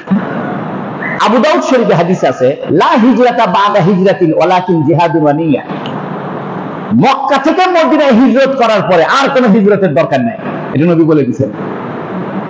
লা হিজরাতা বাদা হিজরাতিন, হিজরতের পরে আর হিজরত নাই। অর্থাৎ তোমরা যে মক্কা থেকে মদিনা আসলে এরপরে আর কোনো হিজরত নাই। ওয়ালাকিন জিহাদ, এখন কি হবে?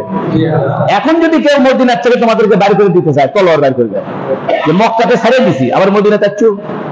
এই জন্য নবীজি মক্কায় থাকতে কোনো যুদ্ধ করেনি। যুদ্ধ করছে কোথায় যায়? নবী বলছে দেখো আমরা মক্কাতে ছেড়ে দিয়ে আসলাম, দোকানপাট বাড়িঘর সব ছেড়ে দিয়েছি, যাও মদিনায় আসার পরে তোমরা যদি আবার আমাদের পিছনে লাগো তাহলে কিন্তু কি হবে? জিহাদ হবে।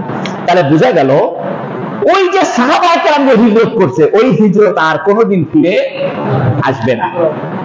যেমন মনে করেন আমরা বাংলাদেশে থাকি, বাংলাদেশ থেকে আমাদেরকে যদি কেউ বাড়ি করে দিতে চায়, বা হিন্দুরা কাফেররা, ভারতের কাফেররা, তারা যদি বলে বাংলাদেশ থেকে বের হয়ে যা, নবী বলতেছে না, একবার বাইরে হয়ে আসছি মক্কা থেকে, আর কোনোদিন আমরা কোথা থেকে বাড়াবো না। এখন যেখানে আসি ওইখানে বাধা দিতে আসলে জিহাদ। আর যদি জিহাদের ক্ষমতা না থাকে তাহলে জিহাদের নিয়তটা রাখতে হবে। ওই যে নিয়তুন, আবু দাউদের হাদিস আছে, লা হিজরাতা বাদা হিজরাতি, হিজরতের পরে হিজরত নাই, তবে হয় জিহাদ না নিয়ত। নিয়ত মানে জিহাদ যদি করতে না পারো কমস কম জিহাদের নিয়ত রাখতে হবে।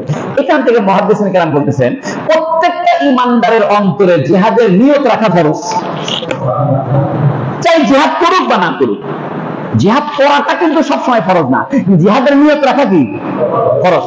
অর্থাৎ যদি কোনো কাফের আমাদেরকে মুসলমানের দেশ থেকে বাড়ি করে দিতে চায় আমরা কি করব? জিহাদ করব। আর যদি জিহাদ করতে না পারি অন্তরে জিহাদের নিয়ত রাখবো। তাহলে যারা হিজরত করছেন আবু বকর, ওমর, ওসমান, ওরা ইসলামে এক সম্মানী জায়গা, ওদেরকে মুহাজির বলে, ওরাই মুহাজির।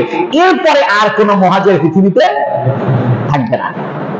কোরআন হাদিসে যে মুহাজির শব্দ আছে, এই মুহাজির শব্দ কি ওদের জন্য বিশেষায়িত না পরবর্তীতেও মুহাজিরদের জন্য হবে? হ্যাঁ, শুধু ওদের জন্য। কাদের জন্য? ওই যে যারা মক্কা থেকে প্রথম হিজরত করছে ওরাই অরিজিনাল মুহাজির, আর বাইরের কোন অরিজিনাল মুহাজির নাই। এখন মুহাদ্দিসিন কেরাম বলতেছে দুনিয়া কামানোর জন্য কেউ কোন দেশের জায়গা জমি বিক্রি করে দিয়ে আমেরিকা যাচ্ছে হচ্ছে। মনে করেন বাংলাদেশের বহু মানুষ আছে, বাংলাদেশের জায়গা জমি বিক্রি করে দিয়ে কোথায় যা বসবাস শুরু করছে? আমেরিকা। এটা জায়গা আছে কিনা? মুহাদ্দিসিন কেরাম বলতেছেন কেউ যদি ইসলামী দেশ বা মুসলিম দেশ থেকে সমস্ত জায়গা জমি বিক্রি করে দিয়ে এমন কোন কাফের দেশে যায় যে কাফের দেশে তার ইসলাম পালনের জন্য অতটা সুবিধা নাই, আযান শোনা যাবে না, জামাতে নামাজ পড়া যাবে না, গুনার পরিবেশ বেশি, তাহলে ইসলামী কোন দেশকে বিক্রি করে দিয়ে এই ধরনের কাফের দেশে যাওয়া জায়েজ নাই। কি নাই? এখন আমাদের অবস্থা দেখেন তো, আমাদের বাংলাদেশের বহু মানুষ বাংলাদেশের জায়গা জমি দেশে দিয়ে কোথায় চলে গেছে? Canada, America. কেন? উন্নত জীবন। কিন্তু সেখানে আযান শুনতে পারে না, সেখানে ইসলামী পরিবেশ নাই, ছেলে মেয়েকে মানুষ করা যায় না, জায়েজ নাই। তবে হ্যাঁ, কেউ যদি ইসলামের তাবলীগের উদ্দেশ্যে, দাওয়াতের উদ্দেশ্যে, ইসলাম প্রচারের উদ্দেশ্যে সে যদি চিন্তা করে যে আমি আমার ইসলামী দেশ থেকে বা মুসলিম দেশ থেকে সব জায়গা জমি দেশে কাফের দেশে যাচ্ছি, ইসলামের কাম করব, তাহলে জায়েজ আছে। আমাদের দেশ থেকে যারা আমেরিকা সেটেল হচ্ছে ওরা কোন নিয়তে সেটেল হচ্ছে?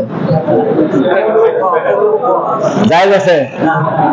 এই জন্যই তো বাংলাদেশ থেকে যখন আমেরিকা সেটেল হচ্ছে ওর মেয়ে গার্লফ্রেন্ড নিয়ে এসে শুয়ে থাকতেছে, ছেলে মেয়ে বয়ফ্রেন্ডকে নিয়ে শুয়ে থাকতেছে, বাপ কিছু বলবে 999 ফোন দিবে, ফোন দিয়ে বলবে পুলিশ চলে আসে, আমার আব্বা আমার স্বাধীনতা হস্তক্ষেপ করছে, আমি বয়ফ্রেন্ড নিয়ে শুয়ে থাকবো, আমার বাপ আমার বাধা দেয়, পুলিশ এসে বাধা ধরে গেছে। এই জন্য বাংলাদেশ থেকে তারা বিদেশে একবারে সেটেল হয়েছে, এদের পরবর্তী প্রজন্ম খ্রিস্টানকে বিয়ে করছে। কাকে বিয়ে করছে? খ্রিস্টানকে বিয়ে করছে, ইহুদিকে বিয়ে করছে। পরবর্তীতে ইসলাম থেকে থাকতে পারেনি, এই জন্য এইটা জায়েজ নাই। অর্থাৎ তুলনামূলক ইসলামী পরিবেশ থেকে অনইসলামিক পরিবেশে দেশে কিনে দিয়ে সেটেল হওয়া কি নাই? জায়েজ নাই। তবে জায়েজ আছে যদি আপনি তাবলীগের নিয়ত থাকে। তাবলীগ করার জন্য তো আপনাকে মাখন হওয়া লাগবে, দুধ হলে হবে না। দুধ আর মাখন বুঝেন? দুধ যদি পানি ঢেলে দেন তো পানির মধ্যে দুধ শেষ, আর মাখন যদি পানির মধ্যে দিয়ে দেন কিছু হবে না, দুধ মাখন ভাসতে থাকবে। এর মানে হলো কেউ যদি তার ঈমান আমলকে পাকাপোক্ত করে তাহলে কাফের দেশে যাওয়া তার জন্য ঠিক আছে। আর যদি দুধ মার্কা হয়, মানে যেখানে যায় সেখানে ঢেলে দিলে সেরকম হয়ে যায়, তাহলে তার জন্য জায়েজ নাই। আসেন, ফামান কানাত হিজরাতুহু ইলাল্লাহি ওয়া রাসূলিহি ফাহিজরাতুহু ইলাল্লাহি ওয়া রাসূলিহি। এখন নবী বলতেছে 10 মিনিট বেশি লাগুক, অসুবিধা নাই তো, হাদিসটা শেষ করে দিই। ওয়ামান কানাত হিজরাতুহু ইলা দুনিয়া, যে ব্যক্তি দুনিয়ার জন্য হিজরত করবে, ইউসিবুহা, সে দুনিয়া পাইতে চায়, আও ইমরাতিন, অথবা মহিলার জন্য হিজরত করবে, এটা জাওয়াজুহা, সে তাকে বিয়ে করতে চায়। আচ্ছা, দুনিয়ার মধ্যে তো মহিলা আছেই, দুনিয়ার মধ্যে মহিলা নাই। আপনি যদি বলেন যে যে ব্যক্তি দুনিয়ার জন্য হিজরত করছে, তো দুনিয়ার মধ্যে তো মহিলাও একটা উদ্দেশ্য, মহিলা তো দুনিয়া বিকাম, মহিলা আর দুনিয়া আলাদা করে কেন নবী বলল? নবী বলতেছে দুনিয়ার মধ্যে সবচেয়ে গুরুত্বপূর্ণ হলো মহিলা। মহিলা যদি ভালো হয় তোমার জিন্দেগি ভালো, মহিলা যদি খারাপ হয় জিন্দেগি শেষ। এই জন্য হাদিসের মধ্যে আছে আল মারআতুস সালিহা, হাদিসটা হলো তিনটা আল্লাহর কাছে বড়, আল্লাহর মানে বড় নিয়ামত হলো নেককার মহিলা। আবার কোরআন শরীফে আছে যে তোমাদেরকে যুগিরানির নাসি হব, আমি তো হাফেজ না, এখানে বিপদ। যুগিরানির নাসি হব্বু শাহওয়াতি মিনান নিসাই ওয়াল বানিন ওয়াল কানাতিরিল মুকান্তারাতি মিনাজ যাহাবি ওয়াল ফিদ্দাহ। আল্লাহ বলতেছে তোমাদেরকে নারী, টাকা পয়সা, সোনা দানা, বিল্ডিং, এগুলো দিয়ে তোমাদের জীবনকে আমি মোহনীয় করে দিছি। তাহলে বুঝা গেল মহিলা যদি খারাপ হয় আপনার জিন্দেগি ধ্বংস, আর মহিলা ভালো হলে ভালো। এই জন্য নবী মহিলার কথা আলাদা করে বলছে। আরেকটা উদ্দেশ্য আছে, সেটা হলো যে সাহাবী গেছে মদিনায় কিসের জন্য গেছে? নবী একসাথে মেরে দিল, হয় মহিলার জন্য আসো বা অন্য ব্যবসা বাণিজ্য করার জন্য আসো, নিয়ত সই করে আসো। তুমি হিজরতের জন্য আসো, বিয়ে করার উদ্দেশ্যে আসিও না। এখন কথা হলো, আচ্ছা আমি কি এক ঢেলে দুই পাখি মারতে পারি না? বিয়েও করবো, হিজরতও করবো, অসুবিধা কি? আর বিয়ে করা তো কোনো খারাপ কাম না, বিয়ে করা কি খারাপ কাম? বিয়ে তো নবীর সুন্নত। তা আমি বিয়েও করবো, হিজরতও করবো, তাহলে একসাথে দুই কাম হলো, হিজরতও করলাম, সুন্নত পালন করলাম, তো নবী নিষেধ করতেছে কেন? কথাটা বুঝেননি? কেউ তো বলতে পারে যে ভাই বিয়ে করা কি খারাপ কাম? তো না, ভালো কাম, আমি এটা বিয়েও করবো, হিজরতও করবো, একসাথে দুই কাম করবো, অসুবিধা কি? তো নবী নিষেধ করে। নবী নিষেধ করতেছে যে তোমার উদ্দেশ্যটা হিজরত প্রধান উদ্দেশ্য না বিয়ে করা প্রধান উদ্দেশ্য? হ্যাঁ, এই জন্য নবী বলতে দেখো তুমি হিজরতকে প্রধান উদ্দেশ্য বানাও, বিয়ে শাদীকে 2 নম্বরে রাখো। তুমি বিয়েকে বানাচ্ছো 1 নম্বর, হিজরতকে বানাচ্ছো, এই জন্য গ্রহণযোগ্য হবে না।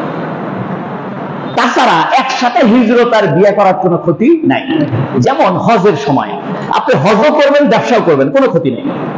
আপনি হজে যাওয়ার সময় বাংলাদেশ থেকে কিছু মালটাল নিয়ে গেলেন, যে বেচলেন, আবার হজ থেকে আসার সময় কিছু আতর এসে বাংলাদেশে বেচলেন, এতে কোনো সমস্যা নাই, এটা কোরআন শরীফে আছে। কারণ হজ করতে তো টাকা লাগে, টাকা যেহেতু লাগে অতএব তুমি ব্যবসাও করবে, হজও করবে, কোনো সমস্যা নাই। বাংলাদেশে যাওয়ার সময় কিছু কাপড় চোপড় নিয়ে যে সৌদি আরবে বেচলে, আর সৌদি আরবে আসার সময় সোনা দানা এসে বাংলাদেশে বেচলে, মাঝখানে তোমার টাকা কামাই হলো, এই টাকা দিয়ে কি করবে? হজ করবে, এটা জায়েজ, বৈধ। এইখানে হজের মধ্যে হজ আর ব্যবসা একসাথে বৈধ, এখানে হিজরত আর বিয়ে একসাথে বৈধ হবে না কেন? এখানে হলো সে হিজরতকে রাখছে 2 নম্বরে আর বিয়েকে রাখছে 1 নম্বরে। কেউ যদি ব্যবসাকে 1 নম্বর রাখে, হজকে 2 নম্বরে রাখে, তাহলে আর হজ হবে না। এখন আমাদের দেশে কিছু কাফের মেয়ে মুসলমান হয়ে বিয়ে বসে, ঠিক না? হিন্দু মেয়েরা মুসলমান ছেলের সাথে কি করে? বিয়ে বসে। এখন এই মেয়েটা যদি বিয়েটাকে প্রাধান্য দেয়, ইসলামকে 2 নম্বরে রাখে, তাহলে আর ইসলাম গ্রহণযোগ্য হবে না। কথা বুঝছেন? আর যদি কোন হিন্দু মেয়ে সে বলে বিয়ে হোক আর না হোক আমি মুসলমান হব, তারপরে বিয়ে, তাহলে অসুবিধা নেই। এই জন্য আমার কাছে অনেক হিন্দু, অনেক ছেলে আসে, এসে বলে হুজুর আমি একটা হিন্দু মেয়ে ভালোবাসি, হিন্দু মেয়ে মুসলমান হবি, আপনারা মুসলমান বানিয়ে দেন, বিয়ে শুরু করবো। আমি ওদেরকে পরীক্ষা নিই যে ওর টার্গেট কি আসলে বিয়ে প্রধান টার্গেট না ইসলাম গ্রহণ প্রধান টার্গেট। যদি দেখি ওর বিয়েটাই প্রধান টার্গেট, তাহলে আমি ওর মুসলমানও বানাই না, বিয়েও করাই না। আর যদি দেখি না ওর ইসলামটাই প্রধান টার্গেট, বিয়েটা হয় হোক না হয় না হোক। আচ্ছা, এখন আসেন, এই যে ওই মহিলার নাম কি? কাইলা। কাইলা, কাইলা, কাপ ইয়া লাম বলতা, কাইলা। ওই ছেলের নাম কি? ছেলের নাম কেউ জানে না। বহু খোঁজাখুঁজি করে কোন কিতাবের মধ্যে ছেলের নাম নাই। যে ছেলেটা বিয়ে করার জন্য কোথায় গেছে? মদিনায় গেছে। এখন প্রশ্ন হলো, মহিলার নাম সব কিতাবের মধ্যে পাওয়া যাচ্ছে, আপনাদের এই হাদিস পড়ানোর জন্য আমি গত সপ্তাহে বই কিনছি 4,000 টাকা দিয়ে। 5,000 টাকা দিয়ে আমি চিন্তা করলাম যে বাদুরতলা মসজিদে হাদিস পড়াবো, তাহলে এটার যেটা সবচেয়ে মানে গ্রহণযোগ্য যে ব্যাখ্যা গ্রন্থ, তার নাম হলো মেরকা। কি নাম? মেরকা, মোল্লা আলী কারির মেরকা। 4,000 টাকা দিয়ে কিনছি। ওটা হলো সবচেয়ে বড় ধরনের ব্যাখ্যা, মানে মিশকাত শরীফের সবচেয়ে বড় ব্যাখ্যা, গ্রান্টেড ব্যাখ্যা, গোটা পৃথিবীতে চলে। বাইরে থেকে স্যার বইরুতের দাম হলো 17,000 টাকা। আমি ঢাকা ফোন দিছি যে ভাই এই কিতাবটা আছে বইরুতের ছাপা, করতে হুজুর আপনার জন্য 1,000 কম, 16,000। আমার তো কই উড়ে গেছে, 16,000 টাকা বই কিনবো। পরে আমি বললাম ভাই এর কম টম করছে, ফটোকপি একটা বই আছে হুজুর। মানে ওই বই রুটের বইকে বাংলাদেশে আলাদা স্ক্যান করছে, স্ক্যান করে ফটোকপি করে বই বানাচ্ছে, সেটার দাম হলো 4,000। তাও করছে সারের মূল্য পাইলেন 4,000, অরিজিনাল দাম 6,000। আমি যে বাবা তাই দে বাবা, ওই 4,000 টাকা দিয়ে বই কিনে ওই বইটা পড়লাম। ওর মধ্যে মহিলার নাম আছে, ছেলের নাম নেই। আর মুহাদ্দিসিন কেরাম বলতেছে যে ছেলের নাম না থাকার দুটো কারণ। একটা কারণ হলো, কোন ছেলে যদি বিয়ে করার জন্য হিজরত করে, সবাই বলবে তুই তো সারা বিয়ের জন্য হিজরত করছিস রে, তোর কি আল্লাহ আল্লাহ রসুলের মহব্বত আছে, তুই তো সারা নারী পাগল, মেয়ে মানুষের জন্য হিজরত করিস, তাহলে ওরা বদনাম না? সাহাবায়ে কেরাম করছে কি, কোন মানুষের যাতে বদনাম না হয় এই জন্য ওই পুরুষ সাহাবীর নামই নেয়নি। সুবহানাল্লাহ। দেখেন সাহাবায়ে কেরাম কত ভালো। সাহাবায়ে কেরাম হাদিস বর্ণনা করছে, হাদিসের ব্যাখ্যা দিছে, কিন্তু কেউই দাঁতের ফাইট দিয়ে ওই পুরুষ সাহাবীর নাম বলেনি। কারণ পুরুষ সাহাবীর নাম বললে সে লজ্জা পাবে। লজ্জা পাবে না? মনে করেন আমি যদি মনে করেন কারবালা মাসাদ বিয়ে করার জন্য যদি কারবালা মাসাদ যাই, মানুষ করবে এই হুজুর তো খেলা বিয়ে করার জন্য গেছে, এই বাদুরতলা মসজিদে তফসির কি জন্য করে জানো? উদ্দেশ্য হলো বাদুরতলা বিয়ে করবে। এটা বদনাম না? তো ওই সময় সাহাবীর কি বদনাম? এই জন্য কোন সাহাবী ওই পুরুষ সাহাবীর নাম নেয়নি, যাতে তার গীবত না হয়, তার বদনাম না হয়, সে কষ্ট না পায়। আমাদের উচিত কোন মানুষের যদি কোনো ত্রুটি ধরা পড়ে, তাহলে সেই মানুষের নাম নিয়ে ত্রুটি আলোচনা না করা। ত্রুটি আলোচনা করেন, কিন্তু ওই মানুষের নামটা নিয়েন না, কারণ ওই লোক তো পরবর্তীতে ভালো হবে তার সম্মান রক্ষা করার জন্য। সুবহানাল্লাহ। এই মহিলার নাম কইলেন, আমি প্রশ্ন হলো মহিলার নাম করছো, ও তোমরা তো দেখি পুরুষ শাসিত লোক দেখতেছি, তাসলিমা নাসরিনের মতো, যে তোমরা হলো পুরুষতান্ত্রিক সমাজ, মহিলার নাম থেকে নিচ্ছ কাইলা আর পুরুষের নাম নিচ্ছ না। এটার জবাব হলো যে মহিলার তো ক্রেডিট, মহিলার তো বদনাম নাই। মহিলা করে যে আমার চিনিস, আমার জন্য বিয়ে করার জন্য মক্কা থেকে চলে আসছে, বুঝলেন না? তাহলে মহিলার বদনাম না শোনা, মহিলার তো বদনাম নাই। শোনা মহিলা আরো বুক খুলে বলবে এই কথা বল ভাই ভাই কথা বল, আমার বিয়ে করার জন্য মক্কা থেকে চলে আসে। এই জন্য সাহাবায়ে কেরাম মহিলার নামটা উল্লেখ করছে, কিন্তু ওই পুরুষের নামটা উল্লেখ করে। আপনাদের খারাপ লাগতেছে নি? আচ্ছা, কিছু গ্রামাটিক্যাল ব্যাপার আছে, এগুলো না বলি, এগুলো বুঝতেও আপনাদের কষ্ট হবে। আবার কিছু গ্রামাটিক্যাল ব্যাপার জানা না থাকলেও আপনারা বুঝতে পারবেন না, মানে এটা কিছু গ্রামারের কিছু ব্যাপার আছে। তারপরেও আমি চেষ্টা করতেছি আপনাদেরকে বোধগম্য করার জন্য। এখন আসেন সর্বশেষ কথা, 1 ঘন্টা হয়ে গেছে, কোথা 1 ঘন্টা পার হয়ে গেছে না? হ্যাঁ, আচ্ছা শেষ করে দিচ্ছি দাঁড়া। এখন হযরত তালহা রাদিয়াল্লাহু তাআলা আনহু, উনিও আনাসের মাকে বিয়ে করার জন্য মুসলমান হয়েছিল। কথা বুঝছেন? হযরত তালহা, তালহার নাম শুনেননি? হযরত তালহা রাদিয়াল্লাহু তাআলা আনহু আনাসের মা, হযরত আনাসের মাকে বিয়ে করার জন্য প্রস্তাব দিয়েছিল। কথা বুঝছেন? তো আনাস, তালহা বলছিল আনাসের মাকে, তুমি মুসলমান হলে তো বিয়ে করবে। তাহলে তো ঘটনা একই হয়ে গেল। নবী তালহার ব্যাপারে কিছু বললেন না, এর ব্যাপারে হাদিসটা কেন বললেন? ঘটনা তো সিমিলার, একই রকম ঘটনা। হযরত তালহা রাদিয়াল্লাহু তাআলা আনহু উম্মে আনাস, আনাসের মাকে বিবাহ করছিলেন এবং সেই জন্য তিনি হিজরত করছিলেন। হিজরত করে আসা আনাসের মাকে বিয়ে করেছিলেন তালহা রাদিয়াল্লাহু আনহু। আর এই সাহাবী তো কাইলাকে বিয়ে করার জন্য গেছে, এই সাহাবীর ব্যাপারে নবী বললেন, ওই সাহাবীর ব্যাপারে কিছু বললেন না। হ্যাঁ, নবী বুঝতে পারছে তলহার বিয়ে আসল উদ্দেশ্য ছিল না, আসল উদ্দেশ্য ছিল কি?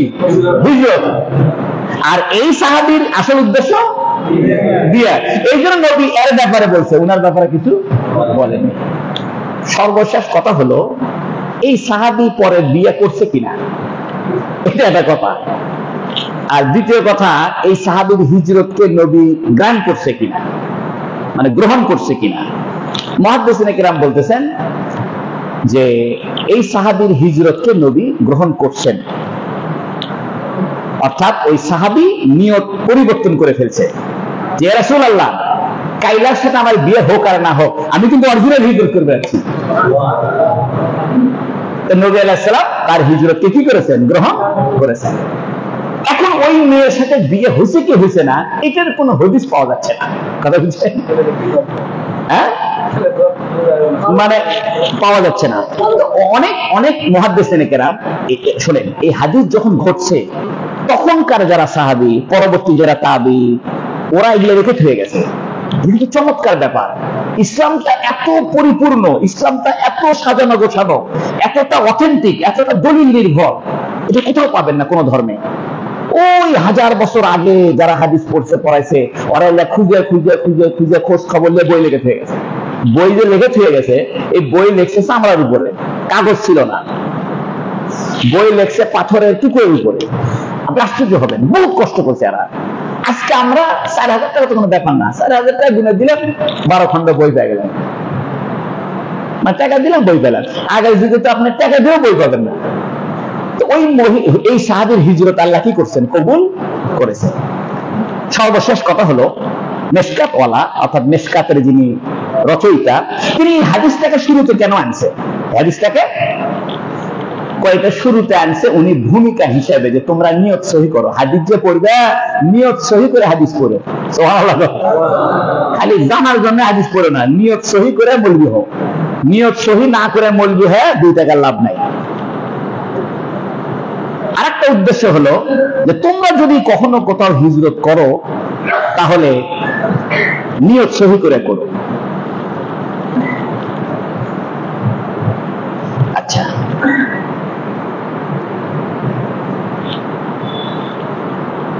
আচ্ছা,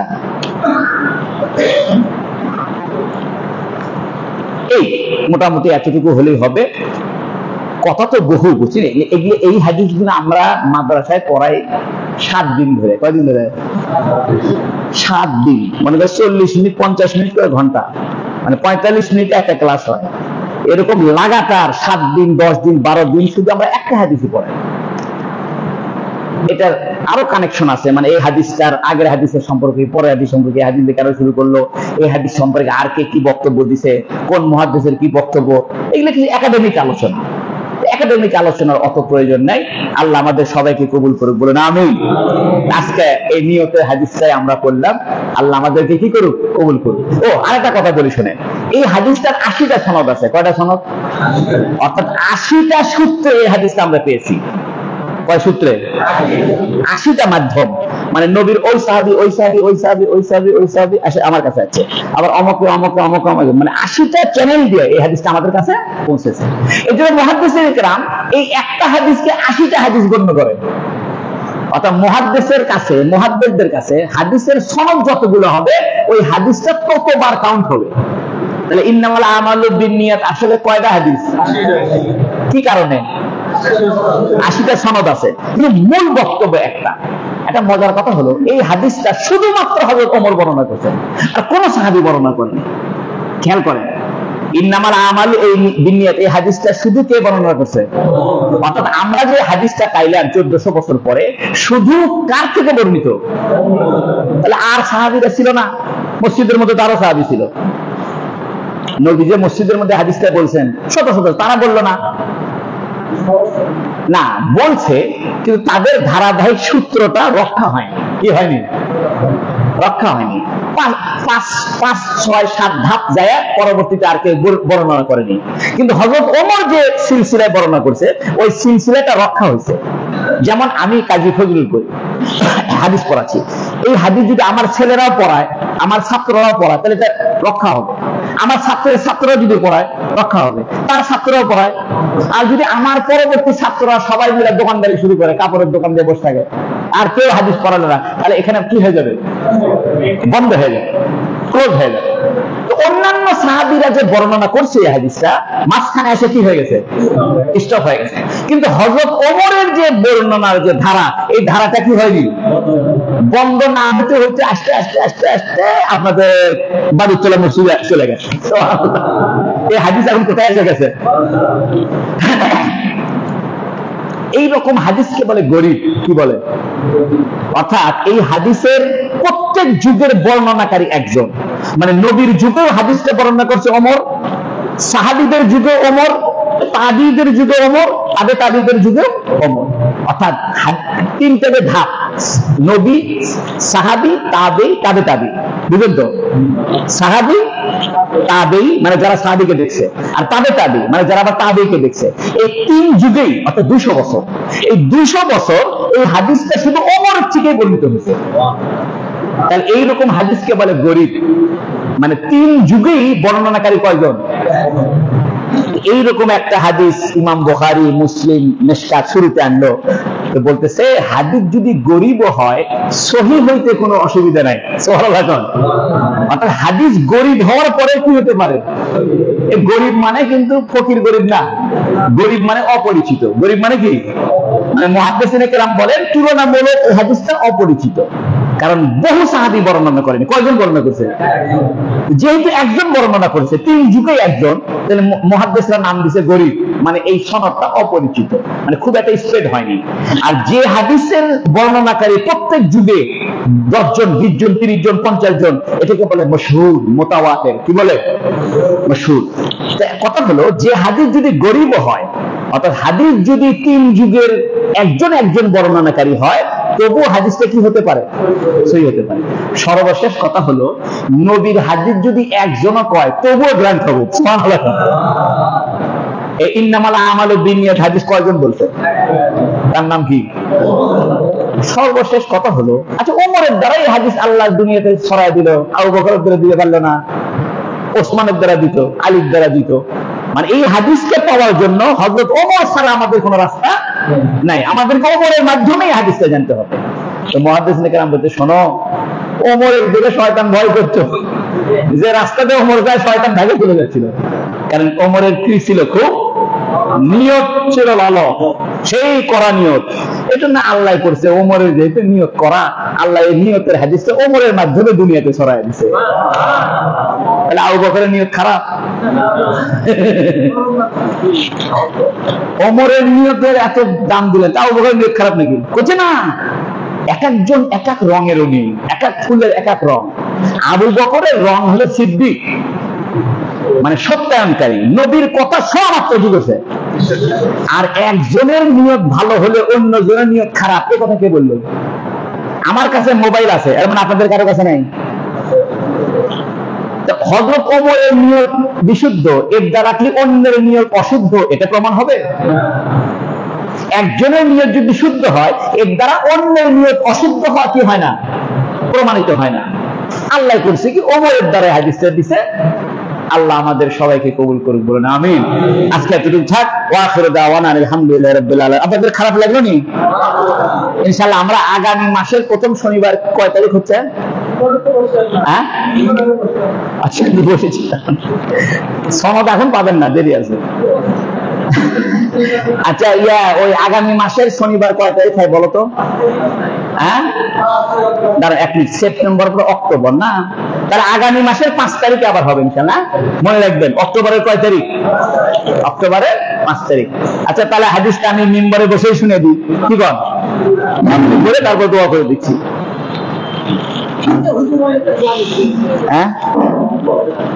عن عمر بن الخطاب رضي الله تعالى عنه قال قال رسول الله صلى الله عليه وسلم إنما الأعمال بالنيات وإنما لكل ما نوى فمن كانت هجرته إلى الله ورسوله فهجرته إلى الله ورسوله ومن كانت هجرته إلى الدنيا يصيبها أو إلى امرأة يتزوجها فهجرته إلى ما هاجر إليه।